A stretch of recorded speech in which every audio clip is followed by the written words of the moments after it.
Just so you guys know, the Brave Little Toaster was released 30 years ago today.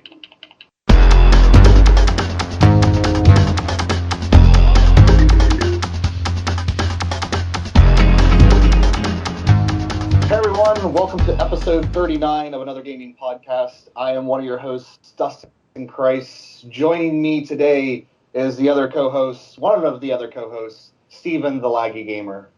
Hello, hello, good morning. And also we have here a very sleepy but a very beautiful Chance. Hi. Doomwaves. Hi. And of course our newest addition, Alex. Return to Mother Base. That is his last name. All one word. Hey, how's it going? So yeah, anyway, we are back. Not the bi-weekly yet that we thought we were going to do. Wait, would that be bi-weekly? Bi-monthly. Let's say bi-monthly. I think bi-weekly implies we're doing it twice a week. Yeah. Yeah. Whew, that'd be rough. You're getting into some personal stuff there twice a week. So,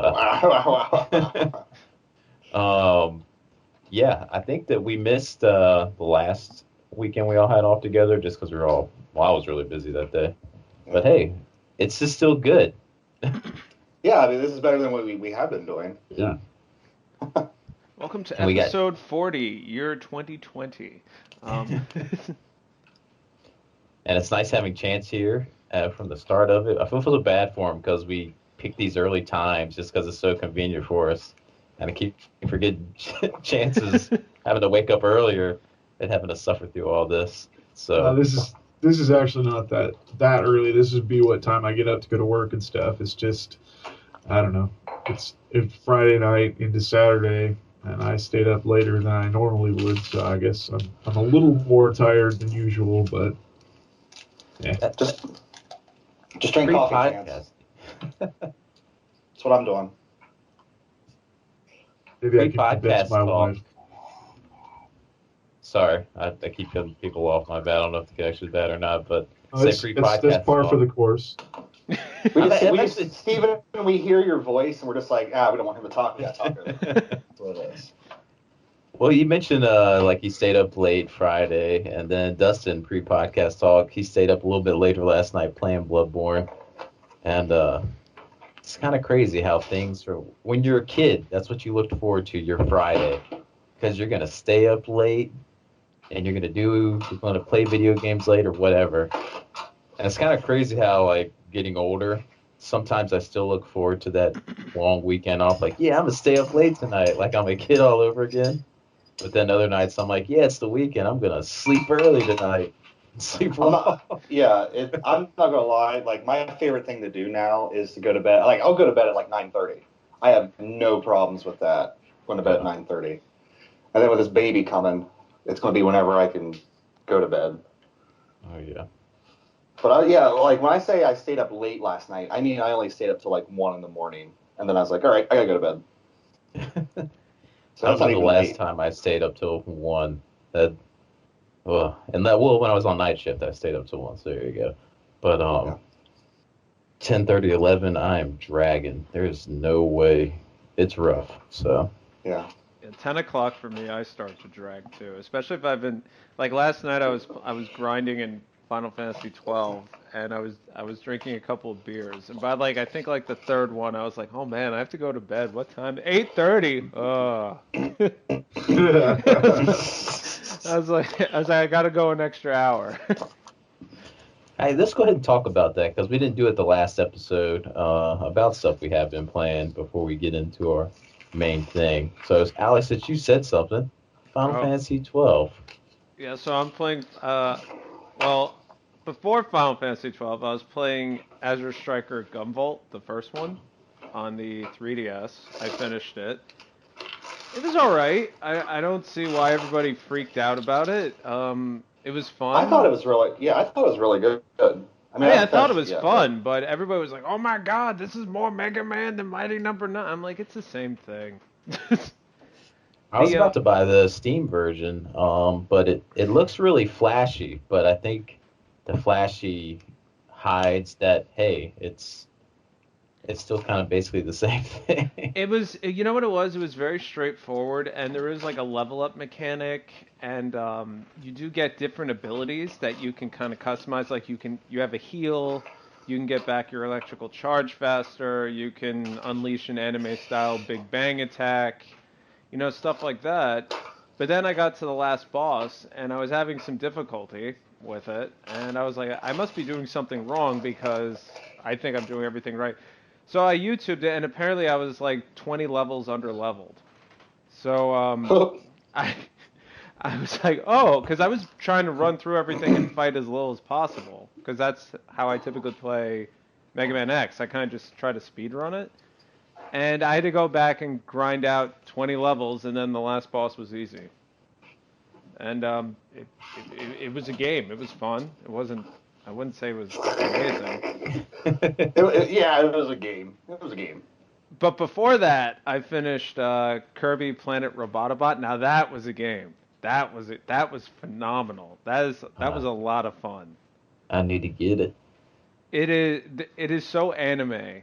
Like there's a lot of inside jokes in it, and there's like a bunch of Gurren Lagann jokes in there too. I thought it was great. And then yeah, so Final Fantasy 12, playing that now.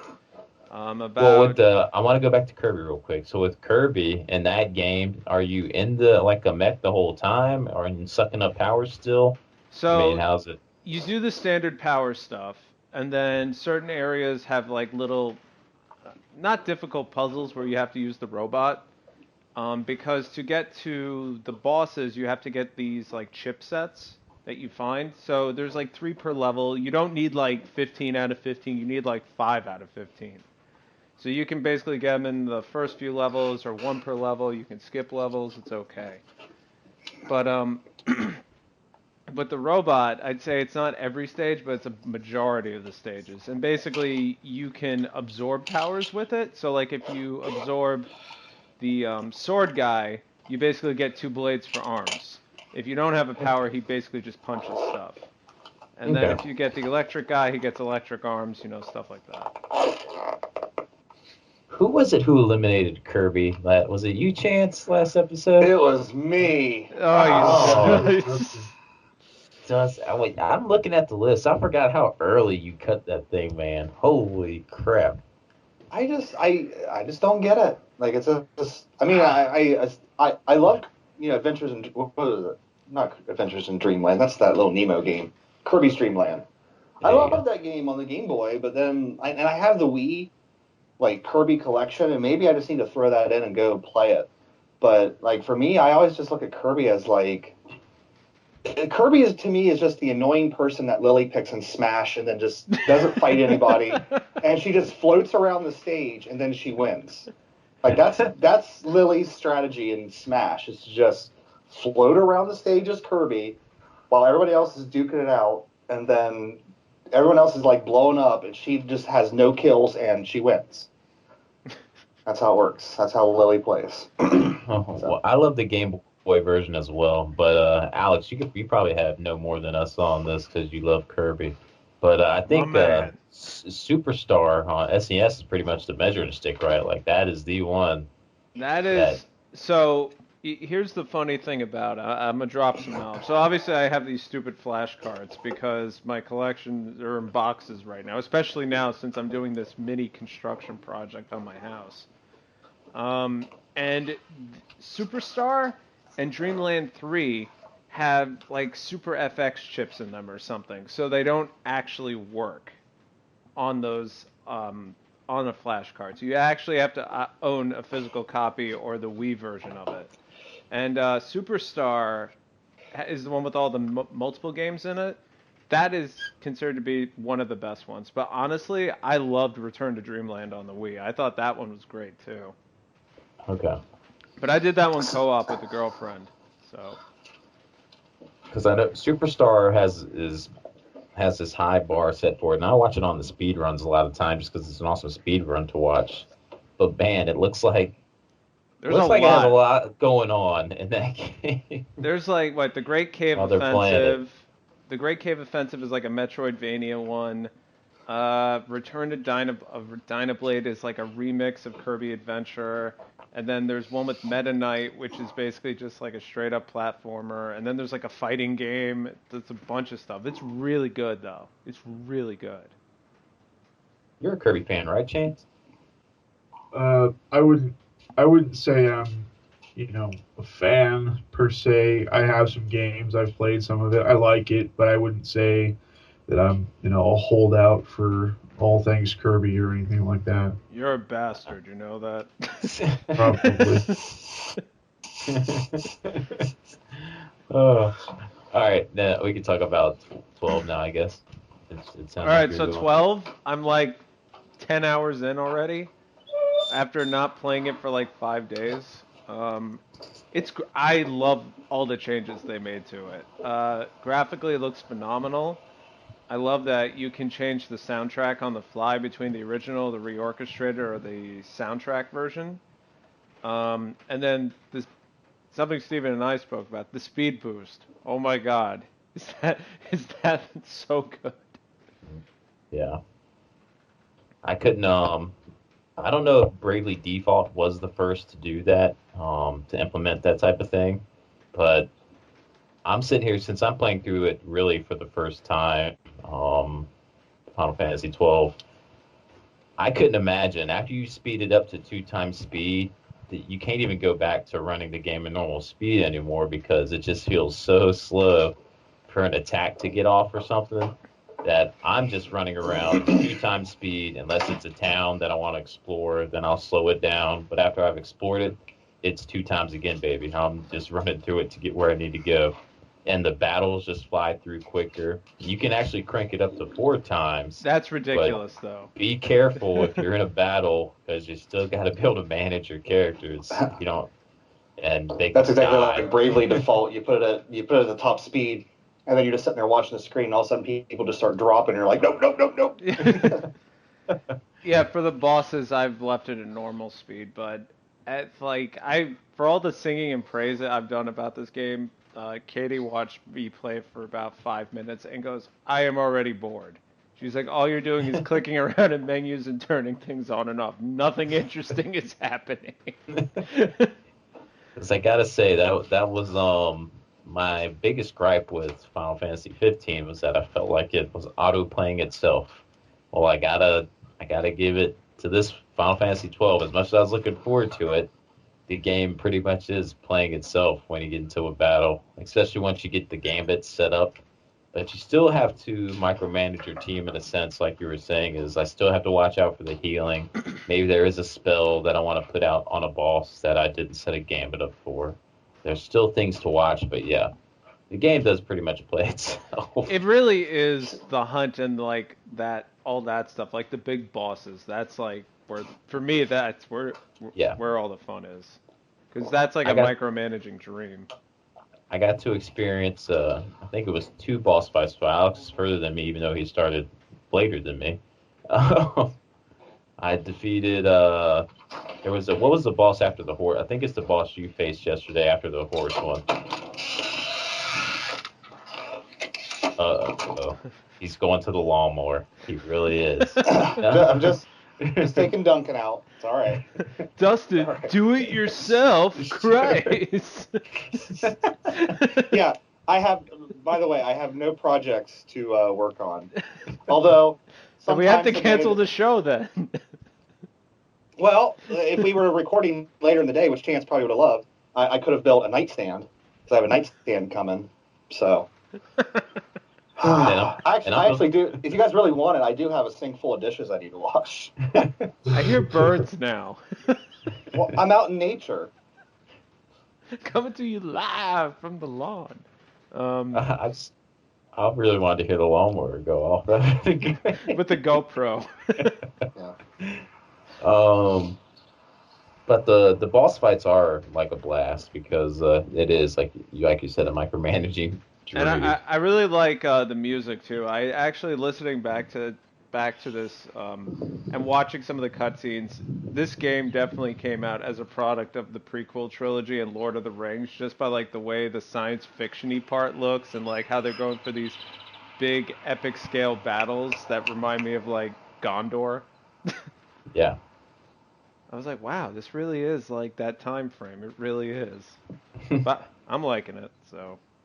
I'm really So, yeah. excited to go. Oh, I was You're gonna say good, I'm really go. excited to eventually get 12 and go back to it because it seems like the natural predecessor to like Xenoblade and that kind of Yeah, definitely. RPG, and it'd just be interesting to go back and because since I love Xenoblade Chronicles so much, I need to go back and play X. I know Alex is over there vomiting right now. I got rid But, of it.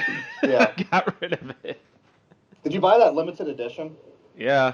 I'm gonna be the proud owner of that limited. Thanks, Alex. My pleasure. So, I'm like, do you want this anyway. book? I don't want it in my house. Get it out. Yeah, I have that huge ass strategy guide for it, and that didn't even really help me get where I needed to go in the game. So I'm like, Jesus Christ. But I am looking forward to eventually getting 12. I'll probably get 12 before I get 15, to be honest with you. It's actually funny, Or- like replaying this too, and listening to Balthier, and then thinking back to Ignis in 15. I'm like, Balthier really is an older Ignis. That's like the same voice intonation and everything. Well, I love games that make grinding easy, like in an RPG. Like right now, if I had my PS4 here with me, I could just sit there and run around while doing this podcast easily, watching my characters level up because of the auto-playing system. So I like how grinding just made easier.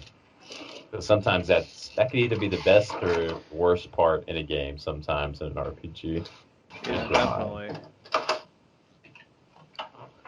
Is that all you got? Because then, since we're on Yeah, Final Fantasy 12, I can just move it to me.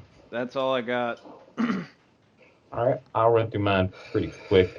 Past like 3 weeks or so, I knew Final Fantasy 12 was coming out, so I didn't want to dive into anything huge because I knew that would be taking up a lot of my time. So what I did was try to play some shorter, like quicker games. SteamWorld Dig was one of them. I bought that Wii U double pack of SteamWorld Dig and SteamWorld Heist in one. And man, this was, I believe SNES Master Bruno beat this in the past, and he had a lot of praises to say about it.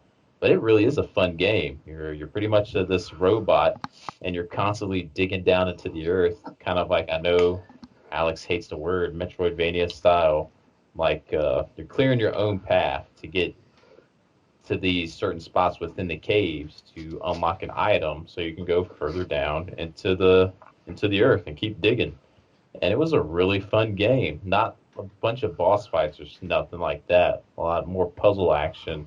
But I had a blast with that. And they are coming out with the second one that looks like it is going to implement more of a boss fight thing. So it's going to be cool seeing how it transitions into that. So highly recommend that if you're into those style of games. So when you say dig, is it like Minecraft or Terraria, like you kind of just keep digging down and stuff, or is there like you have an idea of where you're going? You have an idea. There's limits. Okay. Like you can only go so far wide. You're pretty much just going straight down, and you have to collect money and gems to go back up to the top of the surface to turn that into money, which can then upgrade your pickaxe so you can go down even further. And then you can get more and more gear. But it went by really quick. I thought I texted a picture to Alex. I think I'd be in like 6 hours or something. Really short game, so not long at all. So it's not like having to really craft anything or nothing. Just keep digging down and keep going. So good music, good pitch perfect platforming. I mean, it was a blast. Batman on the NES had just watched the Games Done Quick again, and I was like, you know what?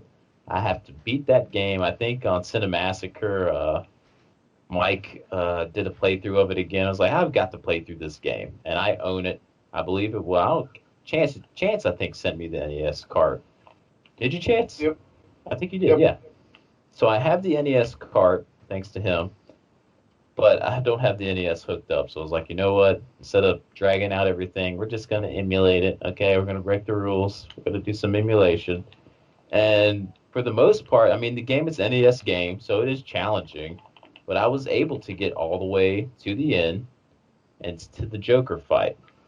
And Joker waxed me. He took me out easily. then you have to start back at the beginning of those stages again. You can't just start at the Joker.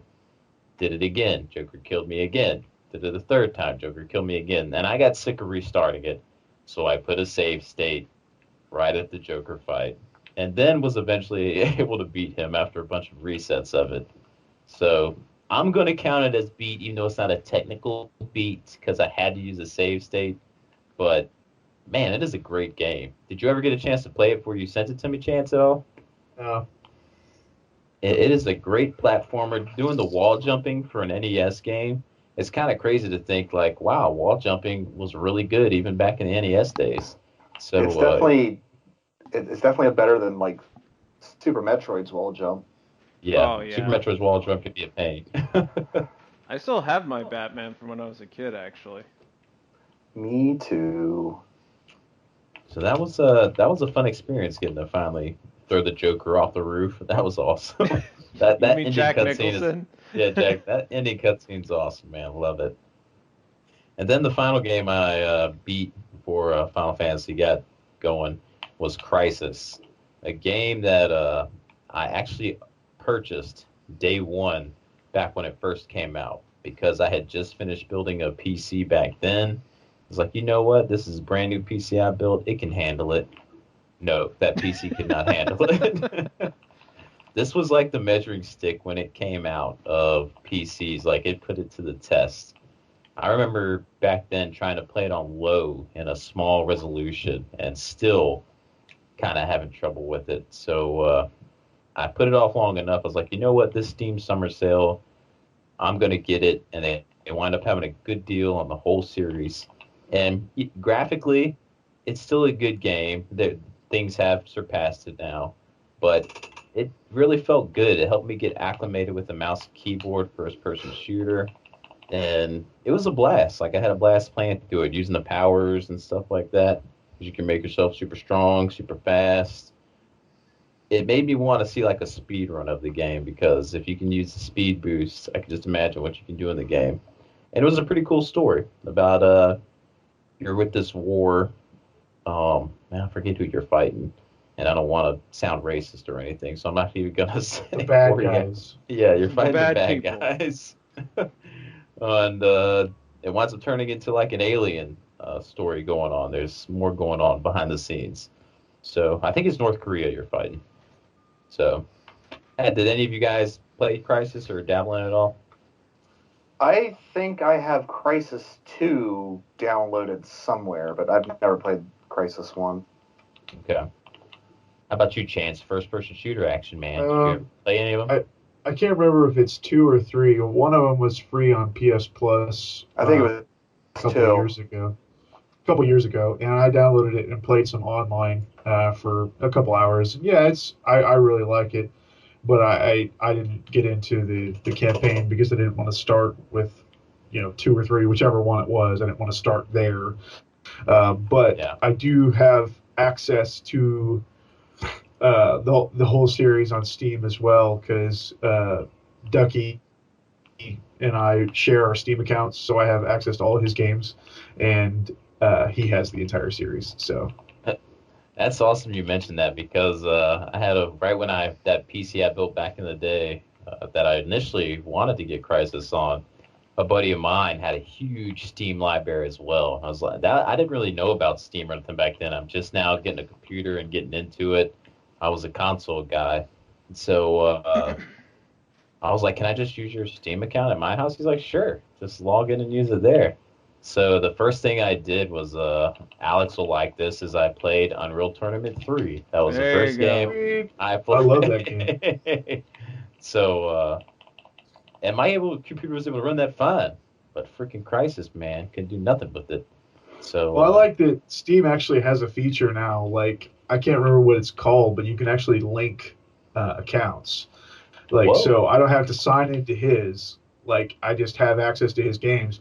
But the deal is, like, if I'm playing a game that is his, and then he wants to play it at the same time, like a message will pop up on my screen that says, the original user wants to play this, so you either have to buy it or you have to get off now. or it's So- like, So it's literally Cool. like borrowing a game. Yeah, it is. But as long as you're not playing the same stuff at the same time, you have full access to their entire library, and he has full access to my entire library. It's actually a feature within Steam, so I think that's pretty cool. Awesome. I actually never That knew is about really that. cool. I never knew Yeah. about that. So now Yeah, technically you can have even more games that you'll probably never play in your Steam library. Yeah. Because especially because he has like over 100 games in his, and I have like 40 in mine or something like that. So it's like essentially like triple my library of Steam. It's like, okay, this is awesome. So I'm guessing co-op though, you both need to own the game then, right? Yeah, Okay. yeah. That makes sense. That's the catch. Yeah, Okay. exactly. But yeah, they do have that co-op mod chance. So if you ever want to download that mod for Quake 4, Yeah, let me know I'm because I'll going do it. to. I haven't done it yet, but I fully intend on it because I definitely want to play that game again. Because those are the games I beat now. As far as I am playing Final Fantasy 12, but I'm also playing Quake 1 because that was one of the games I bought on the Steam Summer Sale as well. I bought Quake 1, Quake 2, and Quake 4. Skip Quake 3 because you guys clarified it for me. It is pretty much an arena shooter, right? Like it's not really storyline stuff. There is a first player or a single player quote unquote campaign where you can play against all AI and just go through and beat all the levels, and then there is a final boss level, but it's all just arena multiplayer centric stuff. So I mean, it's a pretty much non-existent story, so you're not missing anything by not playing it. But it is, I mean, it's a lot of fun. Like the to actually play with people, Quake 3 is great. Well, so far this Quake 1, I'm already liking it better than because I bought all the Doom games last summer sale, and they did something with Quake to make it translate to newer PCs better. It's called like Quake GL, so I'm able to play it in a great resolution. Controls feel really good. I remember there was some stuff in Doom I couldn't really edit or make it look better. It doesn't make the game any worse, but I just like how they implemented those changes in this Quake release. Because you could play original Quake, but you're only going to play in a certain resolution. Then there's a Quake GL you can play in before it starts up, and it just looks so good. Yeah. Controls feel good, and then you can edit keyboard settings instead of hitting 1, 2, 3. I'm using the mouse wheel to scroll through my weapons, which is more convenient. So some good convenient changes you're able to make, and I'm having a blast with it. I finished the how Quake's made up the first game. Is you start in a central room where you have 4 other rooms you go in, and there's like a storyline that progresses. You can start the easiest one. You're supposed to go through the easiest one and go through order, or you can go right through the last one if you want. And then I beat the first easiest one, which is a set of, I believe, 6 or 7 levels with a boss fight at the end. Now I'm in the second section, and I'm loving it. It's good stuff, man. So I'm glad I'm playing that. It's very different from Doom, and it was meant to be like that. And unfortunately, they deviate from the Quake 1 formula quite a bit moving forward, which is unfortunate, but I do love Quake 2 also. But Quake 1 is very dark, very gritty, very gothic, kind of medieval, almost medieval meets sci-fi. It's very, very cool. And like I said, they don't continue with that for some reason. But it's the first actual 3D id game, so I mean, it plays remarkably different than Doom.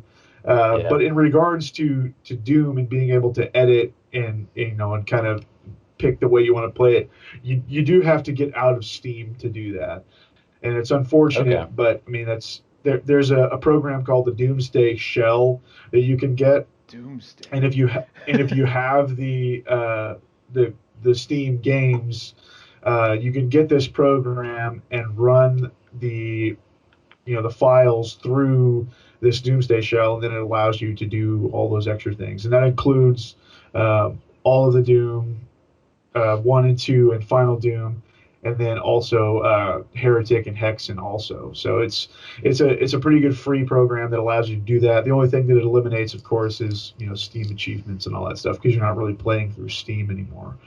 But Which it I think does those allow older you to ones, I don't even think they have achievements for anyway. So it's not like a Yeah, big if you're deal. playing through the BFG edition, they do, but if you're not Okay. playing through the BFG edition, then they don't. So that's the Okay. difference. But yeah, I'm looking forward to playing some more of that. It's a good, Dustin's term, palate cleanser. After grinding in some Final Fantasy or something, it's good to go to something like Quake just to kill bad guys and You just need something where you press buttons. That's what it is. Yeah.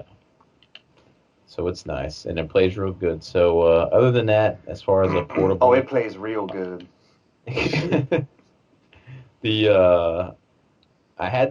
mentioned this in the chat the other day. I was like, you guys, should I finish Dragon Quest 7 or just play 8? Because 8's the better game, and I wound up saying I'm gonna finish 7. Well, I put in 8 just to see it, and now I don't want to go back to 7 again anytime soon. I want to play through 8, and I'm really early in it, and I've dabbled in 8 before, but 8's in the portable on the go. Looks like it translated really well to the handheld, so that's what The good I thing got. about 7 though is you can kind of put it up for a bit. I made sure I'm at a good stop point. I know where I'm at, so when I pick it back up, I'll pick it up easy. It'll be good to go. So that's it for me. So, Chance, you want to talk about your stuff? Sure. Go for it, man.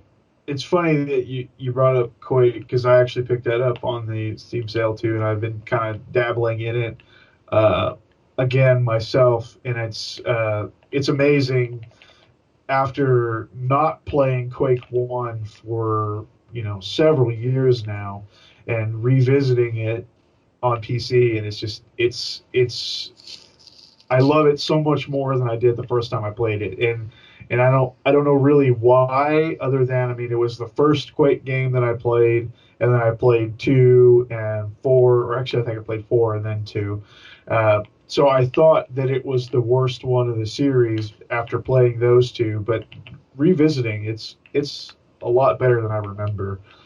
So that's I'm not very far in it. You know what else? I just been kind of dabbling.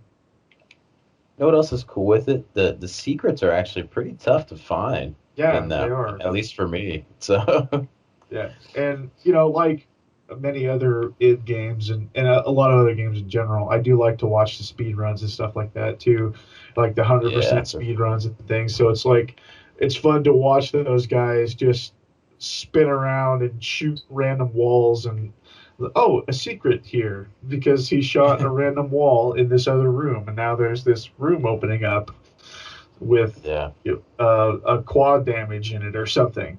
So it's a lot of fun. It is full of stuff like that, and it's a great game. But other than that, because I just picked that up during the Steam sale last week or whatever that was. Here about the end of June, I finally beat Pokemon Moon, and I don't think I have a popular opinion about this game. I know that we've talked a little bit about it on this podcast, and there's millions of people that talk about it on YouTube all the time, and podcasts and whatever. But my ultimate feeling is that I enjoyed Pokemon Moon, but I think it's the worst one in the series. Really? Yeah, I do.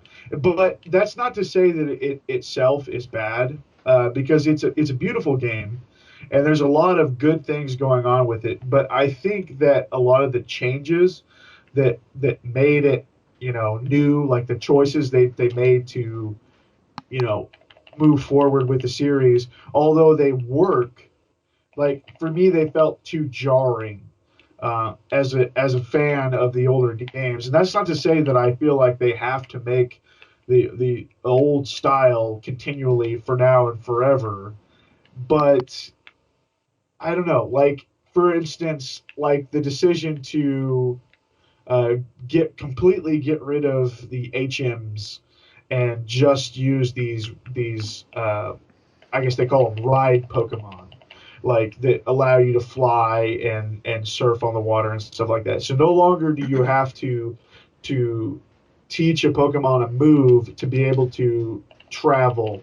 You just have this completely new and extra feature. Well, Yeah. in doing this, it dumbs down the team building aspect of the game. So no longer do you have to have this discipline and this, it no longer is it important to make sure you have certain Pokemon in your party.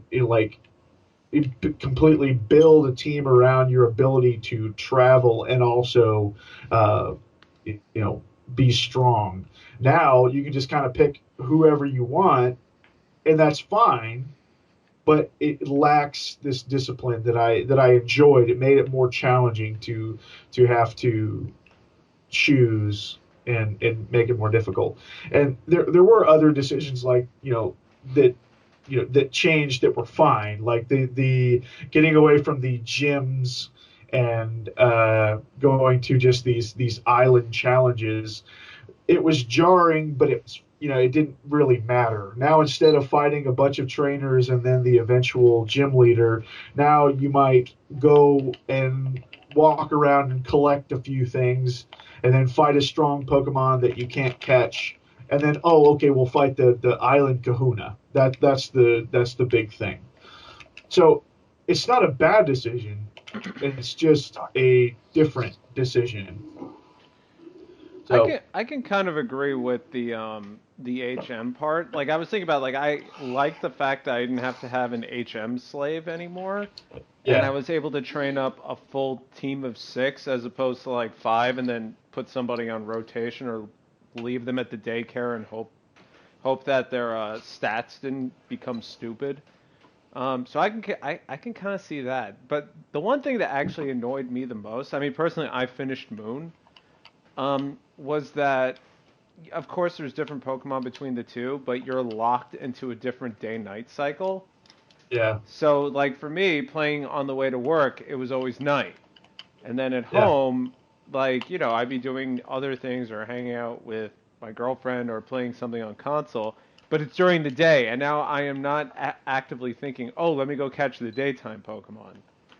yeah. It's stuff like that. I thought it was cool in concept, but kind of annoying, I guess. Yeah. Well, I mean, the day-night cycle has been a thing since Gen 2. Yeah. So I mean, it's always been a thing that you had to think about. But with Moon and it alternating, like the real life daytime is nighttime in the game. So I can understand the jarring, switch between that. But at the same time, though, the day-night cycle has always been a thing. But I had the same problem because I really only played like during lunch breaks and things like that. I was really taking my time with it because it wasn't important to me. Like I was just kind of playing during lunch breaks, and occasionally I would play during the evening. But yeah, so most of the time that I was playing, it was night during the game. Yeah. So all in all, like I I said, have to. it's not a bad game. It's just it's my least favorite. See, Gold would be I my have to least know what favorite. Alex is fighting. What are you fighting, Alex? That's not me. That's Oh, I thought Alex was. no, it's Mr. Do Is it It. Dustin? Yeah, it's Button Mash? Oh, Mr. Do It Yourself. That's me. I'm just working through an area in Bloodborne. It's like he's either. I thought it was Alex in a shooter or fighting game. Are you just hearing the buttons click? Because Yeah. Alex is a button master supreme. So I'm not a when button masher. I'm very forceful with my Good. presses. he- I'm very, very forceful. I'm in that what is it, Henwick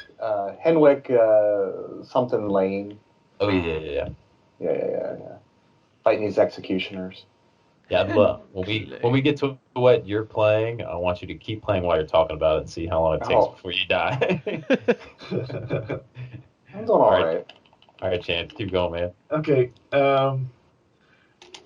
Next, I don't know. I played Lego Star Wars Complete Collection Hey, on it was free with gold here, I don't know, a couple months ago. And it's a lot of fun. I like the Lego games because they're just mindless and they're funny, and you just run around and collect studs and fight some things. So it was Studs. fun. Yeah, it was Does fun Duck to. does Huh? Ducky still live close by, or did he move? He lives in my house. Okay. Because I saw his picture of it looked like the Golden Gate Bridge. I don't know if he just went on Oh no, yeah, vacation. he visited over there, Okay. Okay. but he had a work thing So that do you he guys went did to. you guys play that co-op, or did you No, go? it was just Okay. me. All Yeah, right. I I played it and I actually beat it, and it was strange for me to play a game like that so long, but I don't know. I was kind of addicting and I just didn't stop. So there's not a lot to talk about there. It was fun. And then Earth Defense Force 2 on the Yes. Vita.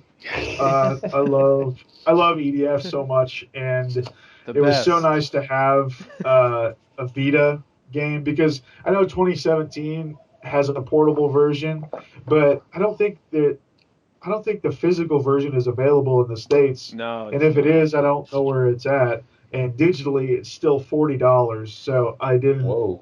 Yeah, I didn't. I was like, no, I don't want to do that. So I and two Earth Defense Force 2, I actually found. I don't know. I found it used at GameStop, and I want to say it was like less than $20, something like that. I don't know. It was I got picked it up last year, but beat it finally. Uh, but it's definitely one of your palate cleanser games too. Like I can see how someone could get pretty annoyed with it, being trying to play it start to finish because at least with this one, there's like something like 75 levels or something like that, Yeah, it took and me forever. yeah, and they're all pretty similar levels. It's like the only difference really is like the weapons you choose and things like that. Uh, but there was one enemy type that gave me so much trouble. And Alex, can you guess which one it was? Was it the giant robots? No, no, it was the big UFOs? red roly polies. Oh, those things were so annoying. Oh And my god, and they don't even do a lot of damage. They just knock you no, down and you have to watch this stupid slow animation of your guy like getting up, dusting yeah, himself yep, off, and then looking left to right and then realizing, "Oh, I yep, forgot to pick up the gun." And it yep. takes forever. Yeah, they weren't hard to kill necessarily. They would just charge you and then be in a big group around you, and you couldn't get away from them. And they would just like roll you over, and it sucked so bad. And luckily, there's only like 3 or 4 levels where they appear, but God, they were annoying. They were really Uh, they were really annoying. for the unfamiliar, Earth Defense Force is a game where you just shoot giant bugs. That is the For the the hours. only description that you need. You shoot Oh. giant bugs with rocket launchers and grenade launchers and machine guns and sniper rifles. It's great. It And is it's cra it is essentially a Japanese monster movie slash American B movie put together. Well, it's Yeah, crazy when those first came out. I think it was what they were first on the PS3 and 360, and I mean those games were reviewed trashy. Like it's like yeah, the bargain bin games. You don't go get it. Because they Then all took of a it sudden seriously. this, They thought it was yeah, supposed to be like a serious yeah, thing. It's like if you talk to like in interviews with the developer, they're like, "No, we do this just for fun. Like there's really no point." they're hilarious. that's what's crazy. And then it gets a cult following, and it keeps going, and reviews go up for it now because people actually get what the game's trying to do. And I remember the PC one that just came out not too long ago. Like they raved about that one. Like it's supposed to be really good. I And I think think it's the Vita has like 3 entries on it now. I think, or yeah, 2 or 3. yeah, the 2017 one that Chance was talking about. We didn't get a physical over here, and it's only been on sale like once ever because that's when I bought it, and it was like $20. Yeah, Yeah, And then same here. the second one we got a physical of, but I remember I was debating on importing it because I didn't think it was going to come out over here. And they actually did something cool where it was like you saved $10 and you got 2 copies of the game. So you could give one to your buddy and you could do a co-op. I yeah. thought Oh, cool. I thought that was really cool, and I was gonna do that and figure out who the hell am I gonna play with. But then they announced it for over here, so I was like, all right, never mind then. But I think Insect Armageddon was the one they tried to take seriously. Like they thought, let's make a serious one, or it was a different team, and Yeah, it nobody was an liked American it. team. Yeah, nobody liked it. Yeah, it was developed by an American team, and it was definitely much more Call of Duty-esque in its approach, like classes and loadouts and things like that. And it was not as good, but I mean it's still the kind of the core gameplay is not different. I mean you're still shooting giant bugs, but it just aesthetically it feels very different. Yeah. And I have to make a correction on the fly here. These series actually started back in the PS2 days with a game called Monster Attack. So, Monster Attack. The first one that came out in the States was 2017, and it was only on the 360. But in other countries, 2017 is actually like the third or fourth game in the series. Okay. Yeah, there was like a Global Defense Force that came out in the UK, I think, and it's like the same game as 2017, but it was on the PS2. I don't know. It's confusing. But ultimately, I think there is 4 or 5 games available in the States. 2017, Insect Armageddon, 2025, and then 4.1, which is actually just a remake of 2025, because apparently 2025 was a glitchy mess, and they redid it and put it out on the PS4. So. And I literally just pulled it off the shelf, and I'm putting it on deck right now. Nice. Well, that's the 4.1 version, like on Steam. Like if you look at the reviews, I mean they have it raving reviews. Like people love these games. So it also has never tried one. It has reversible cover art too, for those who are interested. The main cover art is a bunch of guys running around with guns, and then the reversible is the Valkyrie, the big-chested woman with the jetpack. That's the reversible cover. So that's the only one that I don't have actually is 4.1, but 2025. Does that have a physical release, or was it only PC? Yep. Okay. 4.1 is on PS4 and it's physical. 2025 was free on PS Plus like 2 months ago, something like that. So I have that on there. But the other game that I beat was 2017, Earth Defense Force 2017. I just beat it last night actually. So they're all good. They're all good. Even the worst one is good. Yeah. The Vita one's nice because it's handheld.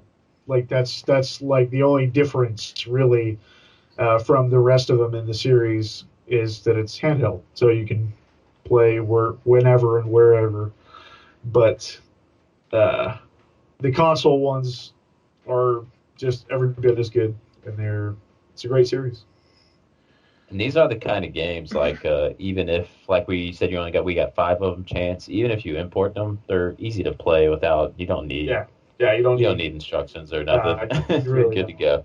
Yeah, the only time you really need to have some idea of what's going on is when you get like a bunch of rocket launchers or machine guns, and some of them, like, if you'll just click through, like, oh, this one has higher damage, and you find out the magazine is only like 2 bullets instead of like 30. Yeah. And that makes it a little bit annoying. The rate of fire is like incredibly slow. Yeah. Cool stuff. I'm definitely gonna play. I'm gonna pop this in as soon as we're finished, actually. Nice. All right, DK, what do you got for us? Well, first some questions. You guys were talking about Quake earlier, and I didn't want to interrupt the flow, but the only Quake I remember playing, was it released like on the N64? Yeah. First one one. and two were both on the N64. So is that like a really, I mean, obviously graphically it's probably scaled down, but is it like a dumbed down version of that game, or is it pretty much the same game? I think it's pretty much the full game. I've never beaten the N64 version, but again, because the N64 controller is impossible to use, it's definitely it's too cumbersome like for a game like that. Like it's not doing you any favors. But I would say the 'Cause I same think- thing for Doom 64 and Quake 2. Yeah. I think I played Quake after Doom 64. And I remember, like, I'm, of course, still in love with Doom 64. But I remember playing Quake and be like, oh, it's got to be better because it's like the evolution of Doom. And then I got Quake, and I just did not like it at all. Yeah. Yeah. So, like I don't said, know. the N64 is not doing you any favors. Yeah. So, That's what I was kind of wondering if, like, it was just, just because I played a bad port. well, unfortunately, Quake 1 didn't have a lot of ports. Like, it came out on the N64, and then it's just PC, pretty much. Unless it's available on, like, Xbox Live Arcade, which I don't know if it is or not. But, it's pretty much PC and N64, and that's it. Now, Quake 2 had a few other ports. There was a PlayStation port, the N64 port, and then there's an Xbox 360 version that came with Quake 4. That's actually how I played it the first time, other than PC. But, yeah, Quake 1, it's pretty limited. Okay. Well, let's see here. I am playing. Well, currently, right now, I'm playing Bloodborne, which I think I'm just getting ready to head to a boss, so it might be a good time to stop. No, you gotta keep going. Keep going. Yeah. We need live commentary during the boss fight. Yeah. Yeah. Ooh, hello. That's my phone. Sorry. Okay. So replaying that, and I have to say, I really think that Bloodborne might be my favorite iteration of the Souls series now. Like, playing Dark Souls 3 is a lot of fun, but going back to this, there's just something about, like, the atmosphere and things like that I prefer to the Souls game. So I really kind of hope they make a Bloodborne too. I agree with you. I think it is the best too. So I don't know. I have a friend here who's like that lives close to me. He's platinumed all of the Souls games, Nice. and it doesn't seem like too much of a chore to platinum Bloodborne. Really, it's just getting all the I'd weapons. say that is the easier one, out of all of it, because so maybe using it as a palate cleanser here and there and that kind of stuff. I can eventually platinum it. It sucks though because I lost my New Game Plus because for some reason my save got corrupted. I don't know how that happened, but so I was trying to load up my New Game Plus to play it, and it's like cannot load this save for some reason. So actually, I just Bloodborne can get tough to platinum because of the Chalice Dungeon boss you have to get to. That'll be your only content part. You'll have to look up a little guide for that. Yeah, I started because the first time I played through it, I didn't do the Chalice dungeons because I was like, I don't want to do that random dungeon nonsense. But I'm going to try to do it on this time, and I've actually gotten pretty far in one of the dungeons, and then I was like, I don't want to do this anymore. So, which weapon are you using? Ludwig's Holy Sword. Everybody uses that. Huh? Did you say no one uses that? No, I said everybody uses it. Said everyone uses it. It's a good sword. Well, it's a good sword, yeah. I was using the Soul Cleaver, because my first playthrough I used the Hunter's Axe all the way through. That's what I did. And then this game I was like, maybe I'll play the Soul Cleaver a little bit. And then I got the Holy Blade, and with how my character was scaling, I was like, oh man, this thing hits so much harder than that Soul Blade. So, I don't know. I got the, what is it, the Tonitrus, the electricity weapon. Oh, that one was good. Yeah, I'm powering it up because it's really good in the fight with Rom later in the game. So, my friend used the cane. Nice. Which I read about that. I read that like if you want like a Castlevania experience, there you go. Yeah. Speaking of which, I watched Castlevania, all 4 episodes. And it builds you up to like this great thing, and then it's like, well, tune in next season. Yeah, that's how I felt. I gotta stop because I watched 2 episodes last night, and I was like, okay, where is this going in 4 episodes? Because this already doesn't seem like we've covered any ground here. Yeah, So, it maybe it's just supposed to be like, the Pilot. anime intro to Castlevania 3. I don't know, but maybe it's the got a lot. releases won't be long apart. Like maybe maybe next month you'll get 2 more episodes. Who knows? I don't know. I think what it was an experiment to see if it would be successful, and then I think maybe season 2 would probably be more. You know what I mean? Might I would probably be bigger hope. and longer. I would Yeah. hope because, like you said, they built it up to like this plateau, and I was like, all right, finally we're going to motherfuck. Breaks. Yeah. But I really like the first episode of it was really impressive because Yeah. it would be so easy just to make it and be like, oh, Dracula's bad, let's go kill him. And instead, like, the characters are actually pretty fleshed out. Although I think Trevor might be my least favorite character in the entire thing, and he's like the main character. I was gonna say, what do you Okay, think yeah. of how they're portraying him? What do you like? Would you put that with the game's Trevor Belmont? Like Captain Jack Sparrow. Yeah, I didn't. Yeah. I wouldn't have pictured him that way. Well, yeah, that's the thing. It's like, okay, yeah, it's another like forgotten son who just goes around getting drunk all the time, who just happens to be, the anti-hero becomes the hero. Like it's kind of a trope that's been beat to death. But And I don't unless know. there's some type of Castlevania comic lore we don't know about, I'm just going off of the games. So, Yeah. But yeah, it actually really impressed me with how serious. I mean, it does get a little hokey with like him deflecting an arrow, or it like flies through someone's eye, and I'm like, oh, okay, here we go. It's gonna be Princess Mononoke with everyone's head exploding from an arrow. it was visually like the art style though, like especially that first episode, like you said, when Dracula is pissed. Yeah. There's some good scenes in there. So the artwork was Yeah. really cool. You It see, does have that that's kinda- where I'm a little different though, because I really don't like it when American studios try to do anime, because to me it just looks Yeah. too clean. It looks too clean, and like the animation looks too jerky. Yeah. I don't know how. Yeah, it just like, to use Alex's favorite word, it just got some jank to it. But I was impressed with that. So anyway, yeah, replaying Bloodborne, really having a good time with that. The one I've been spending most of my free time with, of course, is Persona 5, and I think I'm about halfway through it.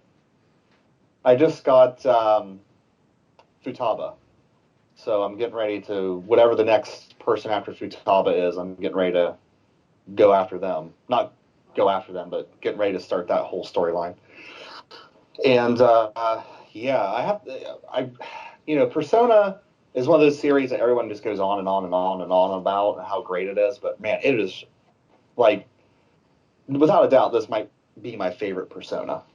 Like it's just, everything just feels right in it, and if they took their time with it and really put out like a top-notch game, like it might, I don't know, I have to really think about it, because Breath of the Wild was such a breath of fresh air, I guess, for Zelda. Ooh. That like, whoa, it just feels like that should be Game of the Year, just because Nintendo actually took a risk with one of their big series. But like, when you look at Persona 5, everything is just like, it's just perfect, and it doesn't do anything like really revolutionary. It just takes what Persona 4 did and just does it better. So I don't know. Well, it's a tough feat with the storied history that RPGs have, JRPGs have, with the Chrono Triggers and the Final Fantasy Sixes. Like the top 10 has been like staply been there for years now, and for a game like Persona 5 to come out in 2017, lots of people, it's in the top 10. Like to crack that top 10 of coveted lists, it's pretty incredible. Well, to do that. I think those coveted lists, and this is talking as someone who really just holds on to a lot of nostalgia, I really do think a lot of those lists are a bit over the top with nostalgia. You know what I mean? I agree. I agree, yeah. Yeah, because I mean, I love Chrono Trigger to death. It's one of my, it's one of my favorite games of all time. But Radiant Historia does time travel so much better. Like, if you want a time travel game, Radiant Historia does it infinitely better. Yeah, but time travel's So- hard to do right. Like in It general, is. as a story, like even film and whatnot, like Butterfly Yeah. Effect, you even say the Steins Gate show. It's just difficult to do because it either looks hokey or it doesn't make sense. Right. But I love time travel stories, and I agree with you. Radiant Historia, I think, did it a lot better. That game has a phenomenal soundtrack too. Like all the piano Yeah. stuff is great. So, I mean, I get why people hold on to Chrono Trigger as this bastion of RPG greatness, and I understand its place, but that's like saying that Super Mario Brothers, the first Super Mario Brothers game, is better than like Mario 64 or something like that. It just doesn't. It makes sense on one point, but when you really start to think about it, you're like, no, Mario 64 is actually a way better game than the original Super Mario Brothers. Like, so the original Super Mario Brothers has its place, but things evolve. Yeah. So, like, I can totally understand people like, no, Persona 5 is. I mean, it is. It's RPG perfection. I also think So- it's like I think sometimes the idea of the best and personal favorite get mixed Yeah. together. Because for me, like if you were to say, Alex, what's the best Mario game? I'll say Mario 3, Super Mario Brothers 3. If you ask me which one is my favorite, it's going to be Super Mario Brothers 3. Technically, though, I think 64 is a much more important game. Yeah. But that's just me. Well, that comes to like even if you're asking people to pick the best Final Fantasies, like the PlayStation, like Final Fantasy 7. That's easy. It holds such a dear heart to Yeah. people where I think when people really look back on it, I always see a 6-2 getting like it is the cream of the crop when it comes to Final Fantasy. So you're like, so are the people who are putting 7 there, like is it for nostalgia purposes or whatever it is? Or is it just something they're connected to? So I think the thing with 7 is it was so many people's first experience with an RPG that it just, it's like, how can anything ever be better than that? Plus, I mean, 7, I have to give 7 props. It did do something really unexpected, which was, killing one of your main characters. yeah. Nothing else, I guess Palom and Porum, you can kind of go with that. But even then, that wasn't near as bad as Aerith, But whoever put that So- picture in that chat, you're gonna That was die me. or whatever. That was amazing. Hello, my name's I'm Gonna Die. All right. Well, sorry to sidetrack the conversation. Well, I mean, I sidetracked the conversation. I've gone on so many tangents in this conversation. Uh-huh. And so I'm playing Persona 5 and just loving that. I am also playing another Metroid 2 remake, and let me just say, like what Steven was saying about it, being very close to his game of the year. Man, this is impressive. Like, Nintendo was right to be kind of scared of this remake because I'm just like playing this and I'm like, wasn't it just one guy that did it? And then he just kind of sourced some things out. Yeah, like that's wow. Like, why isn't Nintendo Hiring him? these people or just Yeah, saying why- like, hey, you used our IP, like we want to buy the game off of you, but please understand, as is a copyright issue, you're not getting royalties or something like Yeah. that. Yeah, like, I mean, they've already done a lot of the legwork. I would have loved this being on the 3DS. Like, man. But there are some, there's, again, to use Alex's term, there's a little bit of jank with the game. Every now and then you'll come across something. Like, there's this area, they're shoehorning Super Metroid ideas into Metroid 2, which doesn't exactly work perfectly. And there's this area where there's a speed boost, and you have like one step. You have to be like right on the edge of this cliff in order to get the speed boost to power up enough to get through this area where you need a speed boost through it, I had similar And- problems in that game too. There's an area where you had the speed to make a huge jump, and it had to be perfect, and you just had just enough space to make that jump. or else Yeah. you'd have to reset the whole jump again.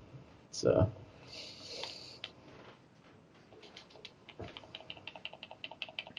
Oh, is he in a boss fight?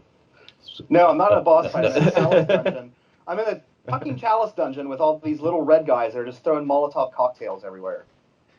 Oh, fire beast! So anyway, yeah. The only thing I'm really having trouble with is the Gamma Metroids. Like the hitbox on those things are so small, and you have to kind of angle your shot up at them, and they're always flying very low to the ground. So it's kind of a little bit of a push-pull, which I guess is really good with the game. But you have to kind of trick the Metroid into flying up, and then you have to fire at them real quick. I mean, there's a lot more to the game than just running in there and, blasting Metroids, I guess. So it's good, but at the same time, with a little bit of the the one-person jank that the game has, it makes fights a little tricky. What's cool in the remake they did, which I think Nintendo actually saw this remake and took the same idea, is the Metroids actually are evolving over time as you find more and more. And well, that happened in the first game. Did it do it in the Game Yeah. Boy? Yeah. Okay. Metroid 2, yeah. Okay. I didn't know if it did or not. Yeah, you were fighting all different. I mean, you're fighting all different kinds of Metroids in it. Yeah. Okay, cool. Yeah, awesome stuff. Just the color palette alone in that game, I love the color palette. I don't see how the new one, it's not going to be able to stick to it. So The new one looks very brown, like not vibrant in comparison. Maybe it's the sprite work, I have no idea, but it doesn't look as vibrant as another Metroid 2, AM2R, whatever it is. I can't. Oh, did he die? No, but I'm close. I hate these things that keep summoning these red skeletons. Like, they're just... Anyway.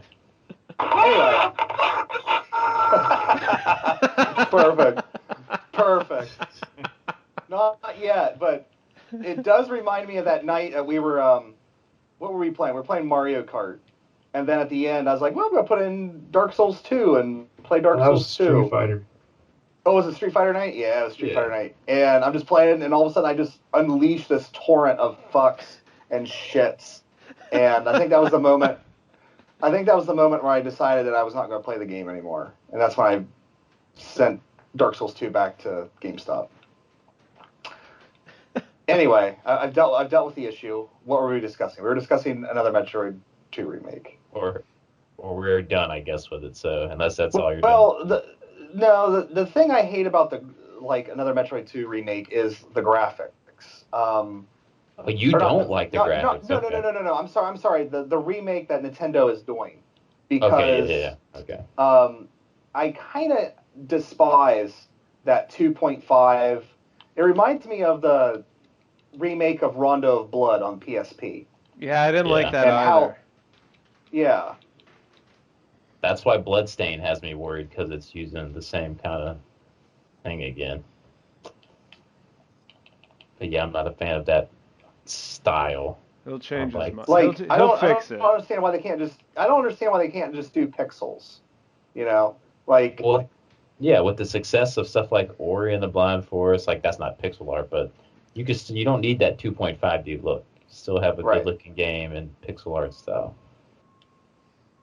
So other than that, I have two other portable games that I've not played in a long time. Dragon Quest VIII, we don't really need to belabor Dragon Quest VIII.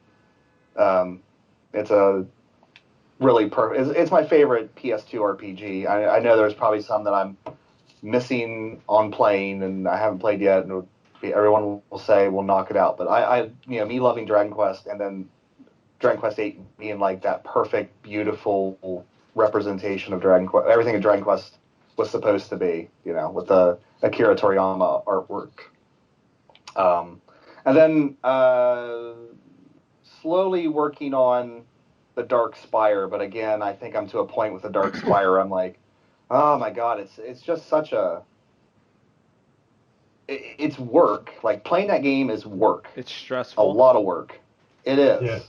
You never get to a level of comfort playing that game. And It's always hard. yeah, and the reason why I wanted to replay it was because I bought my Advanced Dungeons and Dragons Second Edition Player's Book, and I was reading that, and I was reading about the old way of doing the armor classes, which was Thaka, which is explaining Thaco on this would take forever, and it's just really confusing. But it's the descending armor class, and I was like, oh yeah, Dark Spire has descending armor classes. I should go play that. And oh my god, it's so much work playing that game. But anyway, those are the games I'm playing, and yeah. Oh, I forgot one. Go for it. It's just I don't have a lot to say about it. I wanted to let you guys know that I restarted Ys Celceta. Oh on dear. Vita. Oh, So I looked at my previous save file because I started it, a while back, and it's like, yeah, I'll pick it back up, see where I'm at. Yeah, my last save was like March of 2015. So I was like, yeah, I'm just gonna restart that.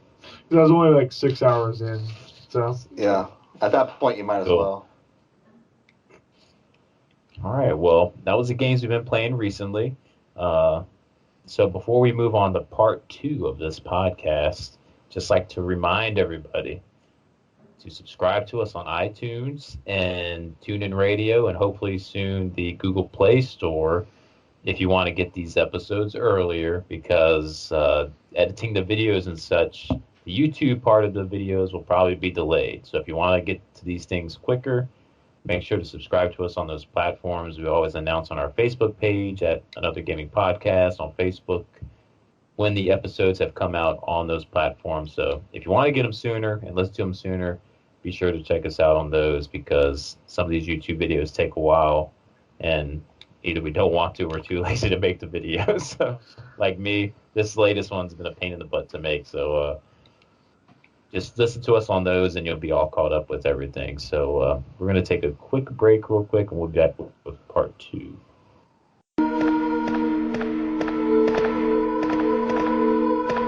Find anything, Jill? Nothing. What is this all about? I can't figure it out at all. Beats me, too. Now it's Wesker's time to disappear. I don't know what's going on. Well, it can't be helped. Let's search for him separately. I'll check the dining room again. Okay, I'll try the door on the opposite side. This mansion is gigantic. We could get into trouble if we get lost. We should start from the first floor, okay? And Jill, here's a lockpick. It might be handy if you, the master of unlocking, take it with you. Thanks. Maybe I'll need it.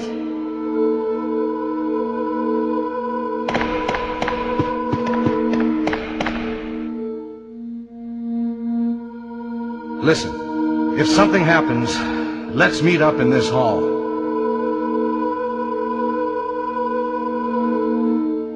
This time, I'll be there. Welcome back to part 2, everybody. So, since this was my idea, Steven decided that it was pretty much impromptu for me to intro this next section, and I can't take full credit for it. So, I was listening to this podcast, the Is It Worth It podcast, which essentially is a podcast that discusses rare and valuable games. They play them, they try to finish them, they say if it's worth a certain amount of money or not.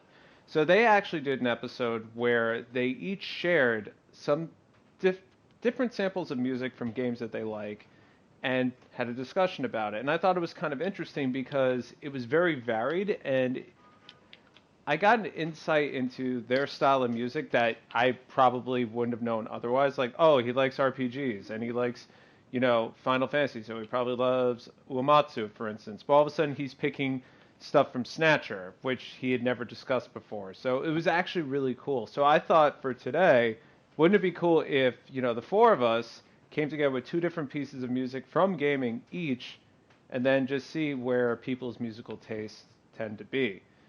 Speaking for myself, I traditionally listen to a lot of rock, mostly metal. So when it comes to video game soundtracks, I tend to go for the more high octane stuff. But Steven, what about you? I'm like the same way, like, or because I can listen to any kind of music. So, the spectrum, we have a good variety of stuff here. Like, we're gonna play for people, and like, I'm into all this stuff. Like, Chance has a pick that's awesome that doesn't go with anything else on the list, and I have some stuff. I mean, everything across the spectrum. I just love that type of music. But mainly when I'm cruising down the road, like it's normally some metal on or something. I know we've been talking some power metal discussion. But then, like yesterday, I crank on some classical, like Bioshock-esque type of music. So uh, I'm all over the place in music, so I can listen to anything. What about you, Dustin? I used to say I listen to everything but country and rap, but I looked through my CD collection and I have country and I have rap, so I listen to a bit of everything. Hmm. And what about you, Chance? I'm kind of same. I Country and really rap? a full, yeah, full spectrum of music. I have an appreciation for at least some of everything, and I'm a student. I'm a music major, so it's kind of my thing. It always has been, but primarily, if I'm picking music to just listen to, it does lean more towards the metal genre as well. My favorite band is Tool. It has been for many years, but I also really enjoy, uh, punk and classic rock. I've listened to a little bit of everything, in my 30 years. So my first cassette tape ever was Luther Vandross, Never Too Much. My Nice. first my first Wow. CD ever was Louis Armstrong singing and playing. So I've come a long way with music, and in both of these picks of mine, um, kind of go against what I said with the metal being the primary thing, but both of these songs are really actually really important to me. So there you go. See, and And I think it's well. Hang on, hang on. you or me. You or No, me. no, Go ahead. no, me first. No, no, no, don't do me first. I actually had something else to add. No, I wanted to add something too. You go. All You right, me had yours. first. So, ugh. So yeah, I mean, like for me too, it's like I primarily listen to metal, but I actually have like this deep, dark, closeted appreciation for EDM, which a lot of people don't know. My first concert actually was the Chemical Brothers. I don't know if anybody remembers who they are. And Yeah, I still remember that. What was it? Let Forever Be, or what was the song? It basically stole from Tomorrow Never Knows. yeah. That's what was it called? I don't even remember. But I don't know. but even when I started playing guitar, one of the guitar teachers I had, he was like, "Okay, yeah, you like rock, you like metal, but as a musician, it's your responsibility to listen to everything else." So I picked up jazz fusion from him and everything else, but I don't know. I always think like music to me is actually just a very interesting topic because you do get a different perspective of a person. Well, I think it's another. I think you're doing yourself a disservice if you're only regulating yourself to one genre. You're missing out on like a lot of good stuff out there. And I was gonna point out that my wife, she either has it on a country music station or like today's hits or whatever when I get in her if I have the van for today with the kids. And I get in yesterday because I'll listen to some older country because the new stuff today, it's not country music anymore. Oh, Steven, It's like I a need to. rap. Yeah, I don't know what it is. Steven, I could turn you on to some guys that you'll probably like Sturgill Simpson or Jason Isbell. Who's that new guy everyone keeps going on about? What was his name? Shit. He just released an album not that long Yeah, ago. there are some newer guys who keep, like you're Yeah. saying, Sturgill, who keep that older style. Who, yeah, I'm into that. But man, this new stuff where they're trying to be poppy and stuff with it, it ain't country music no more. I don't know what they're doing. Listen to some Hank Williams III. Yeah. What's the He'll put some guy's? hair on your chest. Some guy sings a song. Some guy sings a song called "Wrecking Ball." I forget what his name is, but Miley Cyrus. people like him, I can still. Some guy, Miley Cyrus. I was gonna say I think that's on Katie's phone actually. She's actually gotten a What lot the- into country recently. Rock you like a wrecking ball. I don't know, something like that. Anyways, okay. So bringing it back to video games. So as I said But earlier, also, we meant to add that these lists, like we know there's a staple list of like the people know the top Mega Man 2. You got your Final Fantasy songs. For our choices, we're trying to kind of go out there. I do want to say the hidden gems of the gaming world, but these are like some ones that people don't really that mention as much, trademarked? right? It Not could be yet. by I now. don't know, I don't know I if you think should say that. I think you should I think we edit owe that Metal out. Jesus some money right now. But I just want to put that out there that we're trying to go for something that people don't talk about too much. I avoided the easy picks. I don't know. I kind of cheated. I went with an easier pick, but it was like one particular song that just has a little bit more of a meaning for myself. But anyway, Yeah. so who wants to go first? I'm trying to think what would be a good starter. I know. You know, let's- I know which let's- one would let- be a good starter. So, Then pick it. Go. Dustin, you're up. I think I know the one you want to. Okay. Are we talking about the one that's actually a starter piece of music, like the intro? No, The whichever one one I you think- feel should go first. Oh, okay. Well, I think people with me would probably really expect me to pick like the knee-jerk picks are, of course, Corridors of Time from Chrono Trigger or Terra from Final Fantasy VI. But I picked some from my past, from when I was a little kid, that I would literally, I mean, still to this day, I walk around just humming these songs sometimes. And I haven't played either of these games for a very long time. So I think the first one I'll go with, will go with the level music from the game that we keep all talking about how we have to go back and play after listening to the music. And I played this game, so we don't want to say the title, right? Not yet. Yeah, No. I know it. Okay. I remember playing, I mean, I played this game just ungodly amounts of hours because it's a tough ass game, and that's the way these games were back then. And I unlike Steven, I've never actually beat it, so I don't even think I've gotten to the last stage, to be honest with you, because it's kind of like old school ninja.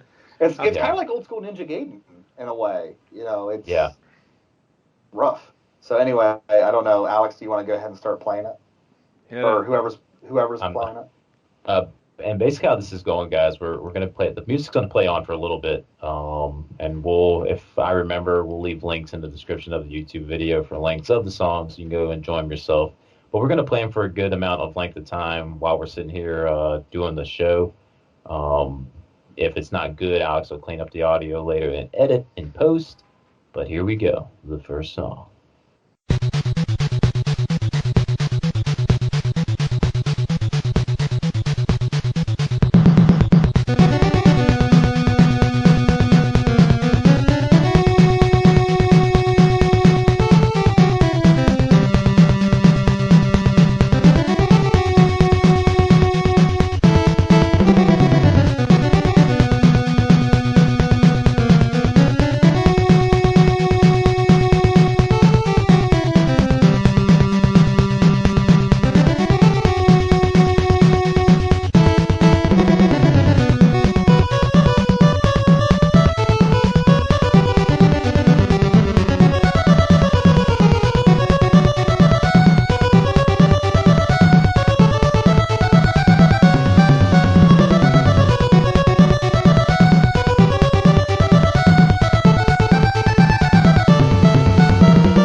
As I try to do a fake fade out. I was gonna say I'm gonna have to put in a real fade out.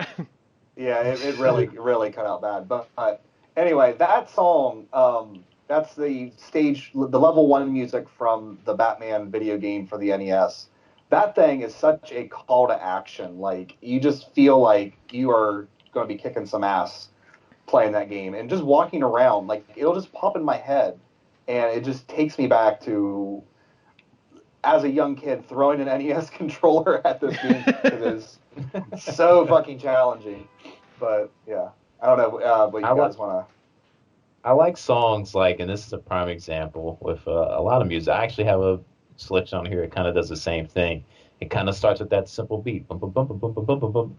Then it builds and builds and builds till that ending part. Dun, dun, dun, dun, dun, dun, dun, dun, dun. I mean, I just love music that continues to build and build and build, because it's almost like you're going through the stage of a game sometimes. You know the song loops, but most of the time when you're going through a stage, it progressively gets harder. So the music's going to ramp up as it gets harder. So I just It's a love hard ass game at that. Yeah.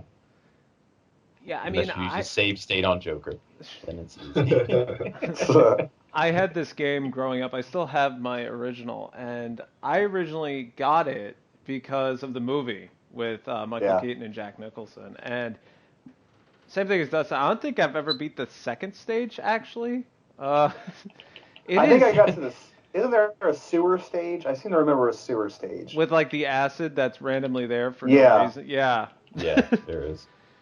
Yeah, but it's it's one of the, I mean, it's Sunsoft, and probably to me the most impressive part about like them making music on the NES in general is just all of it, even the bad stuff is good. Like they were able to use that sound spectrum they have, and everything is just catchy. Oh, sorry, I've been getting these fucking robo dials. I don't know if you guys get these things, but like me too, man. Yeah. Oh my god, it kicked me off Skype. So anyway, I'm back. Yeah. I'm sorry.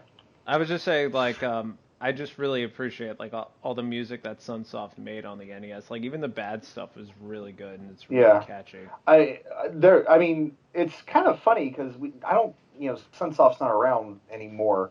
But when you look back at the NES, I mean, their games were. I mean, I have a ton of Sunsoft games, and it's just crazy how good they were.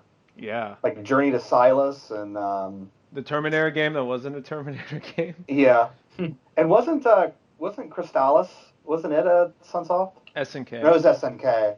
Yeah. That's a good game though. That's a very good game. Yeah.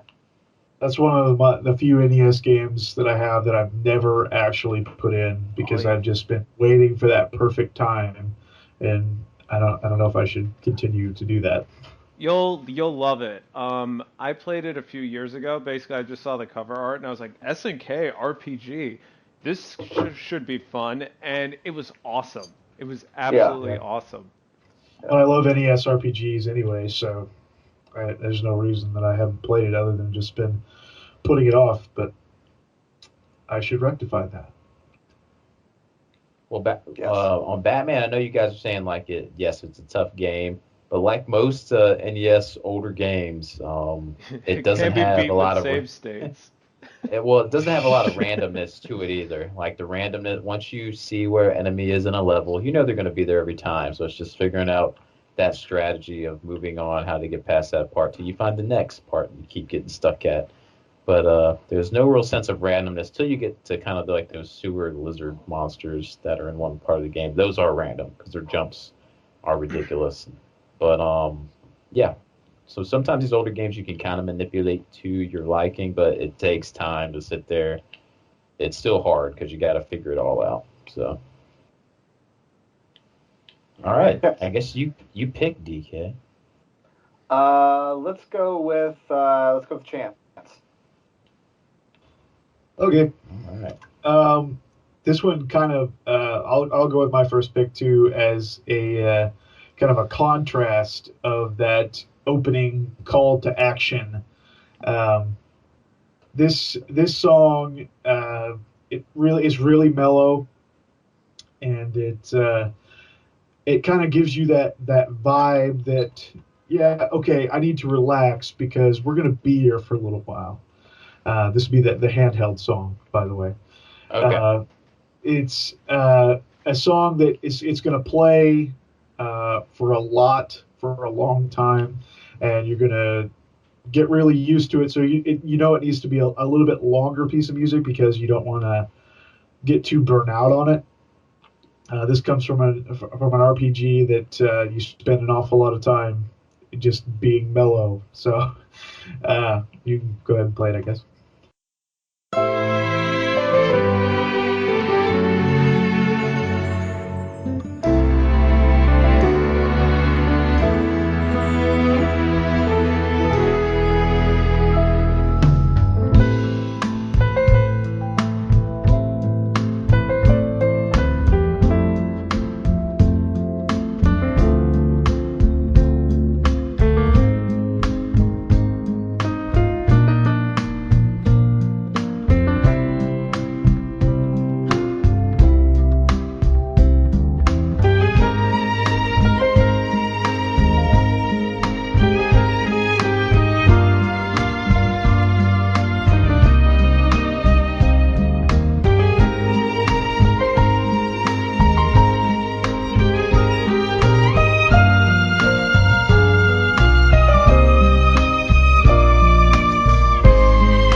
a little bit more, and they do some more instrumentation. But yeah, it's the same basic kind of loop, but with the changes being, primarily just to, I don't want to say drag it out, but they make the instrument changes just to lengthen the piece.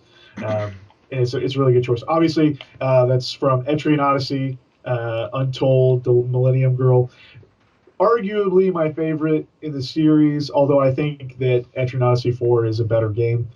I just think that Untold, Millennium Girl just caught me at just the right time, and it was such an amazing experience. But this it's called like Labyrinth 1, the Emerald Woodlands, which I think is the name of the first dungeon or first stratum in this game, and it really does play as like an introduction level in the game. Obviously, it's a little bit easier. It gives you a chance to kind of get used to the mechanics of the game and the map drawing and stuff. So you are going to be listening to this music for a long time if this is your first foray into the series. And I think this song just really paints a really good picture of the game itself. And it's a beautiful piece, and I really like it. And it really captures the feeling, the emotions kind of I have remembering that first game. So that's actually playing as you're walking through like the Yeah. first that first area. Yeah, that's And- the dungeon music. Well, what's cool is like you don't typically hear dungeon music like sounding like that. So that's like a different type of sounding, like kind of dungeon feel. Yeah, So it's not really cool. ominous. Really It's- really soft, it's a nice song. It encourages exploration, and just kind of look at the big picture here, kind of soak it up, kind of what you're seeing. And then of course, when the battles happen, the battle music is much more intense, much more driving. Yeah. But then after the battle's over, we come back because okay, Yeah. we survived. We're here now. So Yeah, That's that the, song, I always. Oh, oh, go ahead. Go ahead. I was gonna say, even the song, like, personally, my favorite part is the bass line. Like, I just, like, that is a beautiful sounding bass line to me. But I think, to Chance's point, it really does have, like, sort of that wanderlust sound to it. Like, you are on an adventure, you are exploring, and the song really does symbolize that. At least to me, it does. Yeah. Yeah. The thing I always love about the Etrian Odyssey games is just like how relaxing they are, and that's a big thing with the music. Like, I guess I'm used to like dungeon music being ominous and things, like that, but it really is just. I don't know the word I want to use. Maybe just like joy. It's just like a joy to explore that game and draw the map, and then just you have this pleasant. It's pleasant, and the battles can get a little rough, but And the yeah, FOEs. it's just the FOEs. But just a thing. While you guys were discussing the game, the last boss in this Chalice dungeon, we just TKO'd each other. Oh, no. It said "Prey slaughtered," and then it goes "You died," and I was like, ah.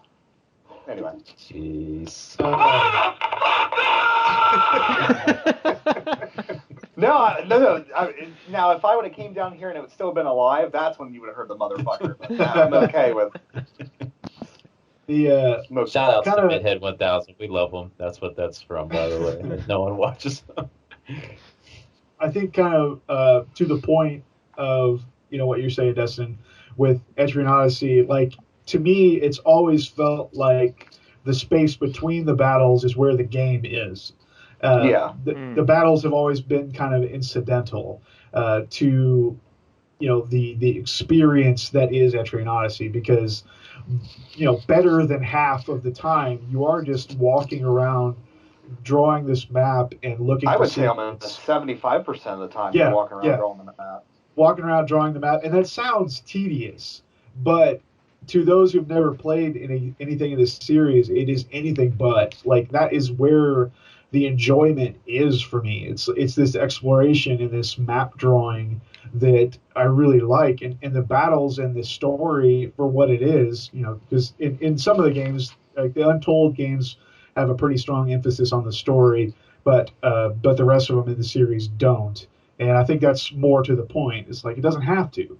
It doesn't have to have a story because it's the overall experience of the exploration that makes up the game. Cool. Well, you pick the next victim. The next victim. Well, I got to be honest. I didn't listen to anybody else's music, so I don't know. Nice. So it's all surprise for you then. Yeah, so I don't know what piece would go next. So I guess I'll just go with Alex. Okay. All right. I'm gonna. The song I really want to pick, I'm not gonna pick it first, but this particular song comes from.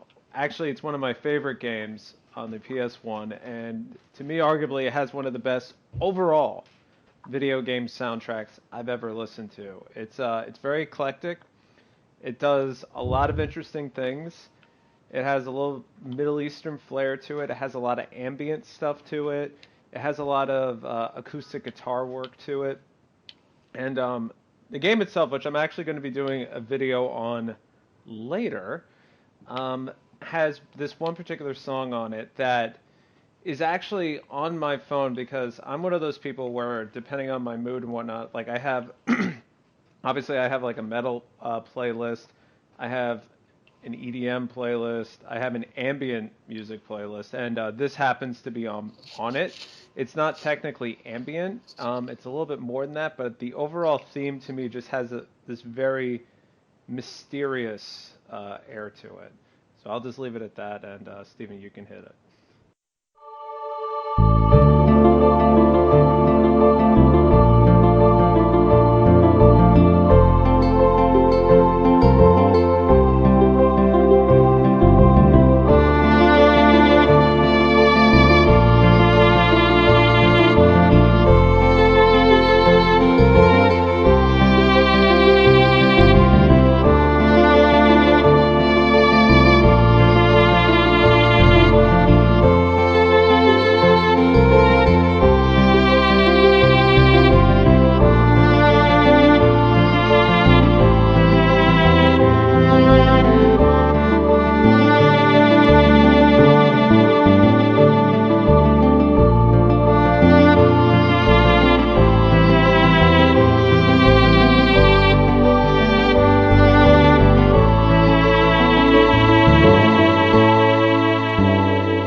That is from Chrono Cross. It's Dream of the Shore bordering another world.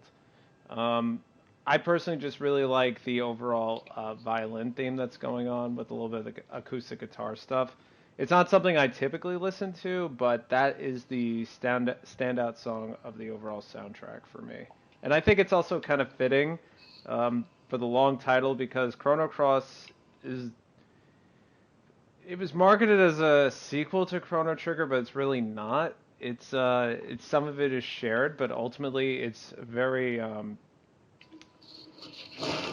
different, but it's also kind of confusing if that makes any sense. And I think like the song kind of summarizes that because I mean even the title "Dream of the Shore Bordering Another World," it's like, huh, what? That doesn't make any sense. Yeah, like the title of it, because I didn't know what game it was from. So I was like, what game would this be from? Dream of a Shore Bordering Another World?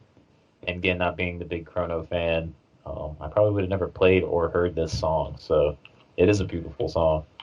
I got to hear the whole thing, so it's really nice.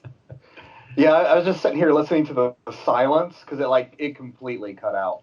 And I was just like, is anyone going to say anything? I don't want to be the guy to say something. Well, it was still playing. Like I could hear like every now and then you'd hear like one of the downbeats. It's like, okay, it was like it's still playing, so I'm not going to say anything.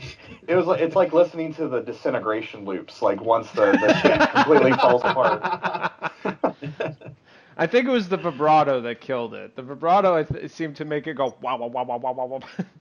And Womp, yeah, this is a womp, like womp. free internet program using to try to do this bugs. It's fine. Movie magic will make it all right. All right. So I guess it's my turn then? Yeah. All right. Well, I will set the picture for this one. It'll probably give it away, but who cares? But you have to imagine, it's a zombie outbreak. A plague is going down. You're walking around this derelict Raccoon City Police Department. And it's instantly given away.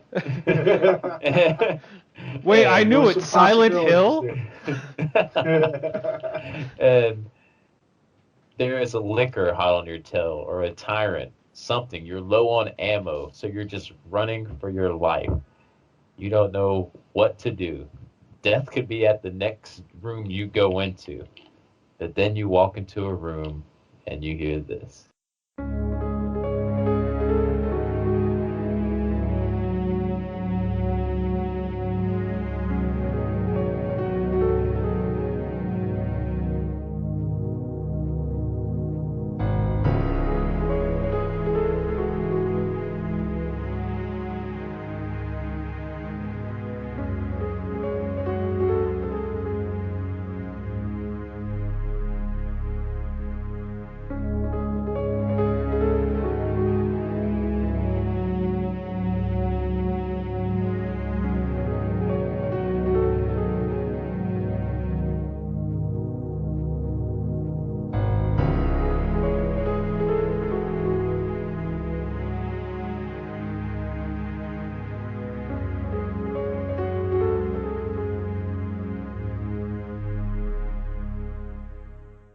All right, so that's just a short little loop from the Resident Evil 2 save room. I cannot tell you how happy I was when you're walking through that game and you walk into a room and instead of a zombie or liquor or something jumping out at you, you get to hear this nice soft piano of happiness letting you know that everything is going to be okay. And 'cause you are hopefully in you have this a room. ribbon. Which most of the time, Resident Evil 2, if you walk into a save room, there usually is a ribbon there. So hopefully they have one sitting there for you. But all the the PS1 Resident Evil games, I love their whole soundtracks. I love the music Capcom puts to those. But the save room music it felt so good for me hearing that music when I got there. I was gonna say, there's probably no piece of music out there that is like more reassuring, because the music always loads before the stage does. Yeah. You're just like, right. oh Yeah. my god, thank God. There was a handful of times that happened to me when I was playing the HD remake. Like, I'd be like, oh, thank God. Thank God. You're in the save room. But when you're not knowing where the room is, when it's your first time playing through the game and you don't know where the save rooms are, it's just so nice. Even if you've played through it and you're low on health and you got a herb or a first aid or spray sitting in the chest that's in the room and you're trying to hurry up and get there, it still feels nice when you reach that room, because I would just sit there for stretches of time when I was younger and just sit in the save room and just let it play over the PlayStation through the TV and just listen to that sound, because it just made me feel good. You know, and another thing, too, it's like Resident Evil uses an audio cue to tell you you're safe now, while with, like, Bloodborne and Dark Souls, they put a bonfire just within range, like, as you're walking, and you can see it in the distance. So you're kind of like, oh, thank God, I just have to make it over there. But with Resident Evil, you actually have to open the door, but then you get the audio cue being like, oh, okay, you're good. You're good. Yeah. I hope you have a ribbon, but you're good.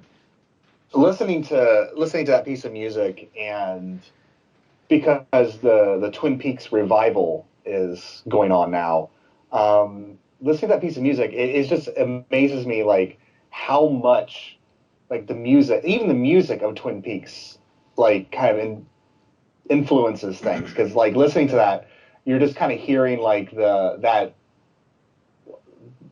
I don't know how to describe it, the humming in the background, and how much, like, that really does feel like the Twin Peaks soundtrack. That was immediately what I thought too. I was like, oh my God, this sounds so much like the Twin Peaks soundtrack. And I actually have that soundtrack and I love it. I listen to it frequently. So, like, like I've never even played Resident Evil, but like as soon as I heard that, I'm thinking, oh man, Twin Peaks, like that was really good. Which I've yet to watch any of the new season yet because Oh my god. I don't want to pay for the Showtime thing on the Hulu. Yeah. So I'm waiting for the whole season to release, then get my free trial and binge watch every episode. My mom is actually watching it, and she loves. Upon my recommendation, she loves the old Twin Peaks, like the original, but she is so confused as to what's happening right now. And I wish that I could talk to her about it because I haven't watched a single episode.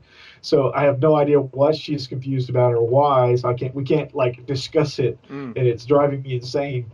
Well, do we want to keep the same order, so just go to Dustin again, or mix it up and I pick someone else? Just pick someone else. Pick whoever you want. Okay. I want to, well, coming off of my softer tone, I want to hear something a little bit more upbeat.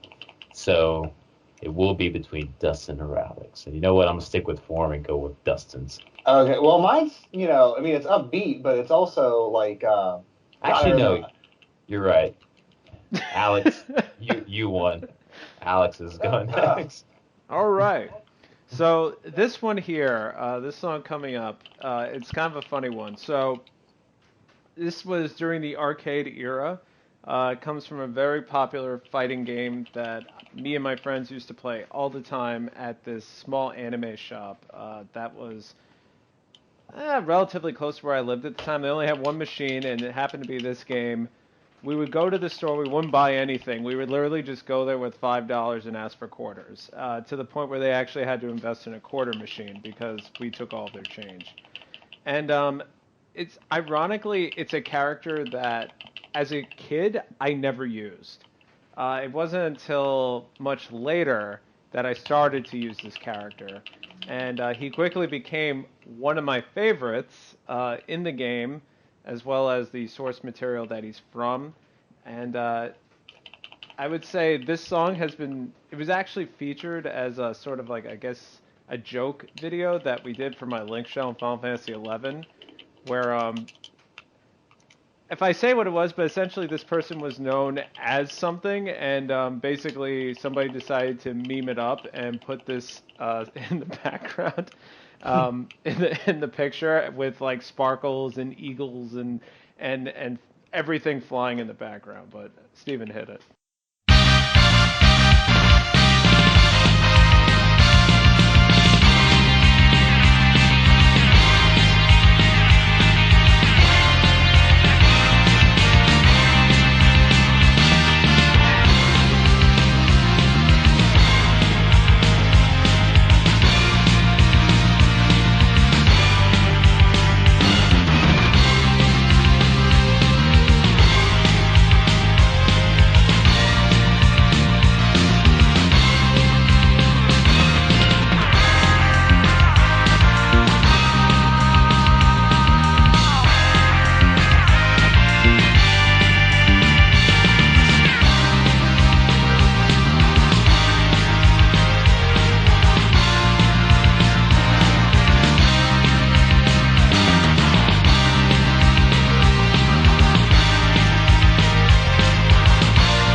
So that was the Captain America theme from Marvel vs. Capcom.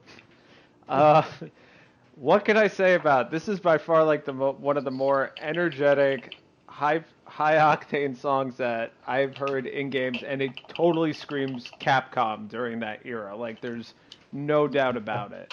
And I always think it's kind of funny because every time I listen to this song, in the back of my mind, I just hear "Thumbs up, soldier."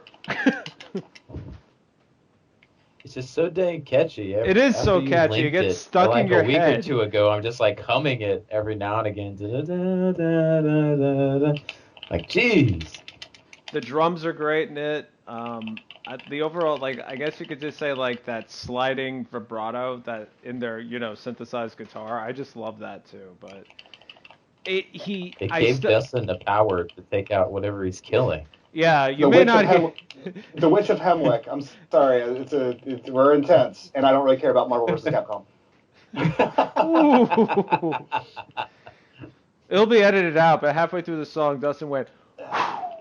Yeah, but Yeah, mashing 'cause I and a thought- sigh of relief. I heard it.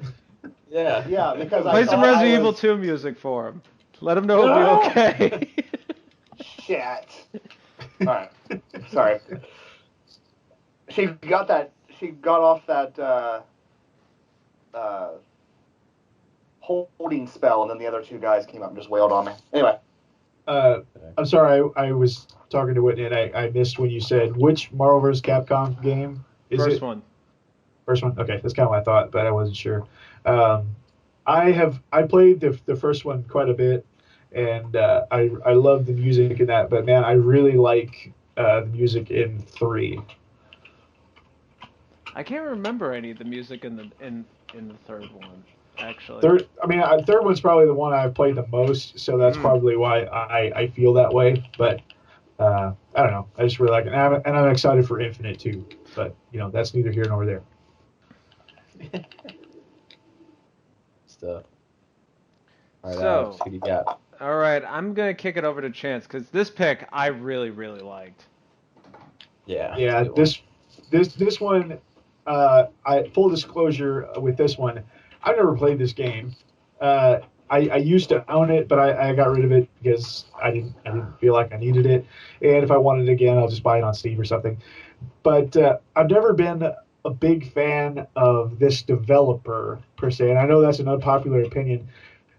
But the first time I heard this song was actually on a Spotify playlist that I just found it randomly because I wanted to listen to this particular type of music. It's very jazz noir or dark jazz, and I really liked a lot of the other songs in this playlist, so I just clicked shuffle and started playing it. And when this song came up and I saw that it was from a video game, it was just like instant nostalgia for the game. And even though I have never played it, this theme song is so important to me now, and it's just I just love this song. So go ahead.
Such a good song. So good. That is so good.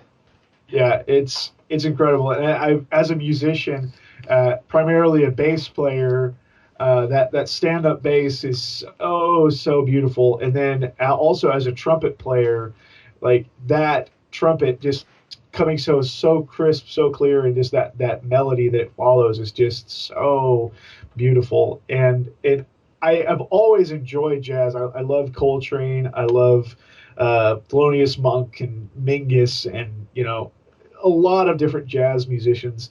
But when I heard this, like I immediately thought, okay, this is the epitome of everything that I love about jazz, and it made me want to like try to find like some of these old noir films, like old crime dramas and things, much like L.A. Noire, but instead of playing L.A. Noire, I just wanted to watch a movie where they played this kind of music intermittently, and it's a very warm song, and I have such a great appreciation. And I never even heard of this artist either. I think this Andrew Hale, I think is his name, and I've since not listened to any more of his stuff because I was just stuck on this song.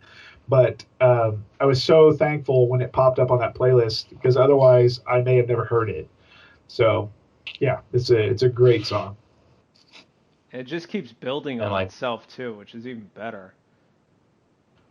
Yeah, they add a second trumpet, like a harmony to that melody, and it's just so good. I know I'm gushing at this point, I know, but if you listen to the full track, listen to it with headphones and just kind of get into a quiet place and just relax and listen to it. I'm sure that you will feel the same about it if you have any appreciation for jazz, because it's incredible. Yeah. I was gonna say, because like we're sitting here like listening to pieces of the song, but Alex will inject the right amount of song for you guys in post, because this song's like 5+ minutes too, and I could listen to the whole thing just now. Like I didn't want to stop it. Yeah, there's no good place to cut it either, and it's not even like cutting it just so you can move along. It's just like you want to know what comes after that. Yeah. What comes after that? What comes after that? It's so good. Because I think I have the longest one here. It's like almost 9 minutes long, and it's different throughout. So I'm not gonna play the whole thing here, but yeah, you guys will get the full thing, or however much Alex has to put in there. Yeah. Song. Like a 10-hour podcast. Plus, links to the songs will be in the description. So, I love jazz. I love film noir, and it really. I have this game sitting on my shelf. I've just never got around to throwing it in. I think I'm going to have to throw it in sooner than later. It really reminds me of there's this Miles Davis soundtrack that he did for it's like a film noir, and it really reminds me of that. And Chance, I'll probably have to send you what the album is, and you can listen to it. But because I love Miles Davis. There's just something about, and my favorite thing to do is drive with jazz playing. Yeah. And especially like when you get into like noir jazz like that, where it's just like a very slow tempo and very, I don't know, it adds like, if I was Alex and I had a car in New York City, I'd be driving around. I'd just be listening to jazz all the time, because New York, just like any big city, just feels like I should be listening to jazz. Like anytime I go to Columbus, I feel like I should be listening to jazz while I'm driving around in Columbus. It's just, ooh, a big old deer just walking through my backyard. Anyway, nature. But yeah, I really need to get to that game, because even bad film noir I love, like the Black Dahlia movie that came out like 10 years ago. Like that was that was bad. That was it was bad, but at the same time, I was the only person in my group of friends that was like, I enjoyed that, just because, like, I could sit and watch L.A. Confidential or Chinatown or Double Indemnity or Kiss Me Deadly, any of these old, film noir, which some of those aren't very old, like L.A. Confidential wasn't that long ago, but I have all of these just DVDs of all these old film noir movies, and I could just sit and watch those all day. Like there's just something about that style that I love. Yeah, for me, it's walking. I really like to go on walks at night here, because I live in a small town, with like 1,200 residents. So walking at night is really not a big deal unless you got a thing against dogs. So it's it's really relaxing to walk and listen to jazz noir. So that's actually when I heard this song the first time. It was like 11 o'clock at night here. It was like in February even. It was moderately warm for a winter night, but it was still chilly, and I was just walking, bundled up because it was a little chilly out, and it was no cars anywhere. The town was completely quiet, and this song come on, and I might have lost my shit at that moment because it just hit me like a brick wall. It was so good. I was gonna mention, speaking of noir, that was like one of my favorite Seinfeld episodes, like the noir episode. If anyone knows what I'm even talking about, but it was amazing. Sorry. Who's next, Chance? I guess DK could go. All right. I'll cue his up. Okay. In the annals of intro, title screen music, this is the one that just like completely sticks with me. Like it pops in my head all the time, and it's another one of those songs that just builds and builds and adds more, and then when you think about like the quote unquote instrumentation of this track and the fact that it's on the NES with that very primitive, not primitive, but very simple chipset for music, it's like NES 8-bit music is just so impressive to me, like how much they actually fit into it and were able to do with it, especially able composers and programmers back in the day. So we'll go ahead and let it play.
You guys can see me hopping in my seat.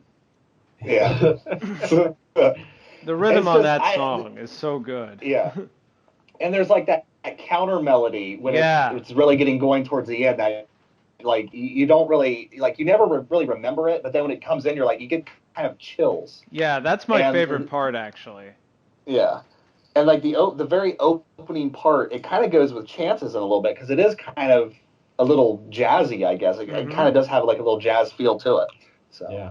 But that's the opening theme to Mega Man 3, if you guys didn't know. Ultimate Floyd's like, yes, because I think that's Scott's favorite Mega Man, right? I think he said he That's loves my 3, favorite one so. too, actually. Yeah, like it's because it's still, the slide added something to it, but it still kept that classic Mega Man feel. Then when you get to Mega Man 4 with the Mega Buster, that's when things start getting like really changey. A But little wacky. yeah, like everyone goes on and on about Mega Man 2, and I love Mega Man 2, but for me, Mega Man 3 is like it's such an epic game because you have the Robot Masters, and then you have the sort of you have to fight the bosses basically from the old Mega Man games, and then you can finally get to Wily's Castle. It's such a long, epic game. And they always seem to make like Capcom with Mega Man. They always seem to find great music. Like there's staple music pieces to every game in the series. There's not one that doesn't have bad music. So It's good stuff. All right, I guess I'm wrapping it up then with the 10-hour-long song here. Um, all right, well, with this song, probably a more known song among people because the game series has had millions upon millions of people who played the game. But there's still a lot of people who don't. It just isn't their type of genre, so they may never venture into this type of game or series. And with a game like this that's been out as long as it's had, there is so much music within this franchise, within this series. It's amazing how, like, even thinking of just music in general, like, how do people still have the ability and talent to think of new stuff? Like, even rappers, like, how can they think of a new rap song or a country music artist? But with this type of music, I just don't understand how people can continue to think of new, fresh ideas. The reason I picked this piece of music from it, because it's one of my favorite things from this game, and you were greeted with this every time you came into the game. So I will go ahead and play it now.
Hear anything?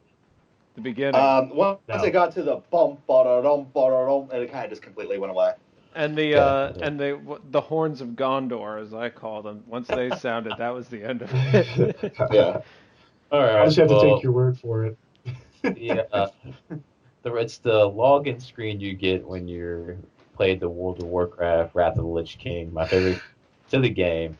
It was the title music. Every time when World of Warcraft came out, it kind of keeps that same overture. If you, Alex, when did you first start playing it? I played through a little bit of Lich King, and I remember that song, which is why when you picked it, I was like, oh man. Like, like even on maintenance days where you would leave it up in the background, you go do something else and come back, and that would still be playing on loop. It Yeah. is the only thing about that song that always gets me is it starts off and I think Star Wars John Williams immediately, and then all of a sudden it just changes into It something changes. Yeah. totally different. Because that beginning it makes me think of the stars with the pan down that they always start the movies with, but then it becomes Yeah. like literally like a war song, I guess you could say. And Yeah, for me, I immediately think of the orcs personally. Yeah, it goes through, well, with the series, each expansion kind of keeps the same bump when the drum part kicks in. Like every World of Warcraft keeps that kind of overture within each expansion. But each expansion adds its own little flavor to the title screen where it's different each expansion coming in. And this has always been my favorite because that beginning part, it makes you feel cold and it sounds cold Yeah. because Wrath of the Lich King has to do with you're in Northrend, it's a frozen, it's ice crowned citadel, So it's got the cold feel to it, really setting the mood for the expansion. But then it's about war. Like you're trying to take over the Lich King, so the drums kick in. It gets upbeat. You're going to battle. The horns of Gondor are going off. And then even after all that, like some minor vocals kick in, and then the song changes even more throughout the whole 9 minute stretch. But that beginning part just always sets the mood for me. And every like World of Warcraft expansion, when those drums kick in, it's time to get down to business. And like you were saying, Alex, on maintenance days, or if you get kicked off and you can't, you're waiting for.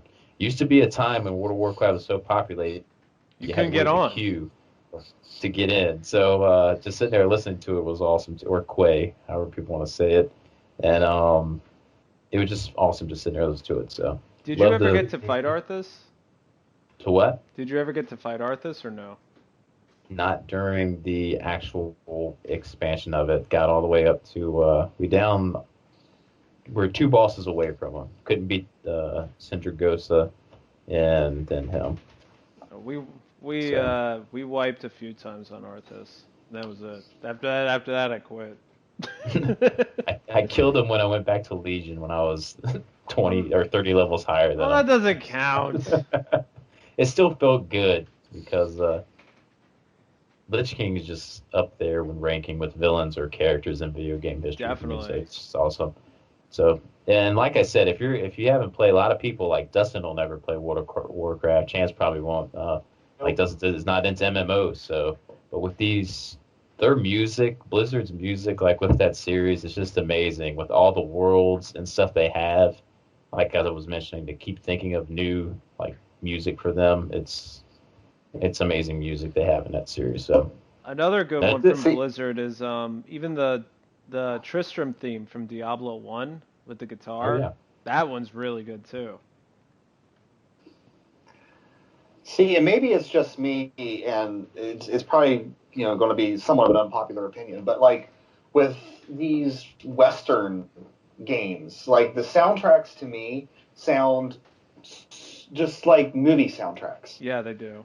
and like there's something, I don't know, there's something about it that I don't really care for, and there's something, maybe it's just my preference for the way Japanese soundtracks are, and how it seems, I don't know, exotic or something stupid like that, but like listening, because that was one of the songs that I made sure I listened to beforehand, because I'd never played that game, probably never played that game, and would have no experience with it. And I was like, man, this is pretty cool, but it just sounds like the Lord of the Rings soundtrack. Like, so I don't know. And that's what everyone will probably go to when if you're playing World of Warcraft. It's like, oh, it's like Lord of the Rings type music. So that'll generally be the general feel of it. So if you're not into Lord of the Rings, Middle Earth and type music, then yeah. The Which I am. Gondor, sound for ye. Still a great song though. This is a cool idea though. Like, and this again, like with our lads, this is something like even down the road, we can each pick new songs again, like 2 new songs, because video game music, there's so much out there, so many to choose from. That there's a bunch of us super hits. I think we're all really wanting to share. And I think it's actually really important, especially when it comes out. Like I'll use RPGs as the example. If the music isn't good, I'll use Etrian Odyssey. You're wandering around, you're in it for a long haul. It's kind of like a meandering. You want to be relaxed and play this as you go through all this exploration. The music is very important because that sets an initial mood for you. And even when I play some games on mute and like listen to a podcast or something while I'm playing, like if I'm grinding or something, at a certain point I am totally disinterested and I'm totally taken out of the game because I don't have that music as an extra channel to pull me in. Yeah. I agree. Yeah. And I know there's no winner with this, and we all pick great music, but Chance, you're getting my pick as I think you picked the the best ones here. Like I didn't see any of these coming, man, and those are the surprising ones that are getting added to my playlist. Yeah, same here actually. Those are some good stuff. It's funny because I totally just like picked those out of my ass. Like I was like, oh yeah, I Well, really like this yeah, song. I- Oh yeah, that oh was yeah, only oh Chance. hang on. Let me pull back the curtain a little bit. Literally last night we're like, oh, we need Chance's music. He's like, here. And that was it. I mean, not that those two songs aren't what I would have picked, if I had put a lot of thought, time, and effort into it. But they were just kind of like, oh yeah, those are two really good ones. Okay, They are really pick good those. though. That LA Noire theme, like I mean, I had the game for the longest time, and Katie played through it. And I never watched it. I never watched her play it. I had no interest. And same thing as you, I really don't care for Rockstar. But Yeah. like that makes me want to go back and try it again. That makes me want to go back and try it. Well, or Yeah, maybe I I'll mean- just listen to the soundtrack and just be satisfied with that. Honestly, I do want to play it too, but I had it on the 360, and I was just like, if I ever play it, I'll just grab it on Steam or something, and I'll probably be more satisfied with it in the long run, having it on there anyway. As opposed but- to changing discs 50 times. Yeah. So I don't know. I do want to try some more Rockstar stuff because I have played a little bit of Red Dead, and I do like that, and I want to try to get more into that. But I don't know, something about just Grand Theft Auto, it's just kind of, it's just not my thing, and all of the other games kind of feel like that for Actually, me. Grand Theft Auto is a good one. The music selection on the radio station for those games has been phenomenal for many, many years with who they've chosen to get licenses from. I have to give them credit for that. I think that wraps it up, guys. I think so. Ooh, Oh, the soundtrack. Okay, the soundtrack for LA Noire is only $10 on iTunes. Well, there you go. There you go. Done. Which it'd be curious to see if the rest of the music kind of has that same sound, So it's going to be. Well, it Well, probably Well, I don't wouldn't know be if that good. guy did the whole soundtrack or if he just did It- the main theme. It looks like he's on a lot of them. That's probably I a would pretty say, good yeah, song. he's on every track. Now, is that on iTunes or is that on Apple Music? Because I was very pleased to see that almost all of Falcom's library is on Apple Music. I don't know. I don't do Apple Music. Oh, you should. It's really good. It Right. is. It is. The main So- theme is on it. Yeah. And this episode is brought to you by Apple Music. Or Rockstar, LA Noire. Please pay us. Available now on Xbox 360, PS3, and Steam. Make sure you read the back with all the legal stuff. And if this episode doesn't get posted or gets taken down, it's because of legal reasons with the music. So you may not even hear it. All works are the original properties of their artists. We are merely people who just appreciate their works. Thank you. Trademarks, all rights Yes. reserved. And we're not making any money off this. No, No. not a dime. Basically, we're spending money. And in fact, I'm going to be buying the LA Noire soundtrack, so I'll be spending money. Yes, this has been a loss. It's the Yuzo Koshiro music. I actually don't have the actual soundtrack to Etrian Odyssey Untold, but if you got the Atlas first print, it came with a disc that had I don't know, it was like 6-song selection, something like that, and it's called Unseen, Unheard, Untold, or something like that, something clever, but it has that song, at least like a few minutes of it, and it has 4 or 5 other songs, excerpts from the soundtrack, and then also the actual theme song to the game, and then like a rough demo version of it, and it's really, really good too. And I've listened to that 5 or 6 song CD hundreds of times because I love every song in that game, but it just happens to be that first Stratum Emerald Woodlands is just happens to be my favorite, but all of them really paint a good picture of the game. All those 6 songs at least. Well, I have good news and bad news. Yuzo Koshiro is on Apple Music, and there are numerous albums. Unfortunately, Etrian Odyssey Untold is not one of them. Not one of them. No. That's all right. And I'm still so mad that when I bought the Etrian Odyssey 4 on Amazon, I thought that I was getting this Atlas First Edition, but it wasn't. So I didn't get the little soundtrack CD for that one, and I'm still miffed about it. The battle music in that one's really good too. And I think Etrian Odyssey 5 might be this year, but it might be next year. I can't remember. It's already out in Japan, but for some reason I was thinking it came out in the West this year, but perhaps not. I still haven't beaten Untold 2, so I don't know what I'm so excited for 5 coming out, but Did they make an Untold of the third one yet, or no? Not I don't yet. think so. I don't know about Japan, but for sure not here. Uh, But it would be great because I love the sailing, the sea aspect of Etrian Odyssey 3. There's like a kind of like you have the airship in 4. mhm. There's like a whole side thing with a boat in Etrian Odyssey 3, and it's pretty cool. Yeah, because 3 is the only one I still own on the original DS, and I would love to have them all on the same platform, but Yeah, I have all 3 on the DS, but I have not even started 1 or 2, and I don't know if I will at this point. I mean, I like having them in the collection because I'm obsessed with the series, but yeah, Untold 1 and 2 really, do the job. mm-hmm. All right, well, I think that's going to do it. At this point, it's been about 3.5 hours. So Yeah. once I Yeah, I'm finish awake now, guys. oh, good for you. Well, once I finish editing this, it's probably going to be like 3:15. So I don't know. Does anybody have anything else to add? No, it was really cool. Like I said, it'd be cool to try this again. Yeah, good idea, Alex. Thanks.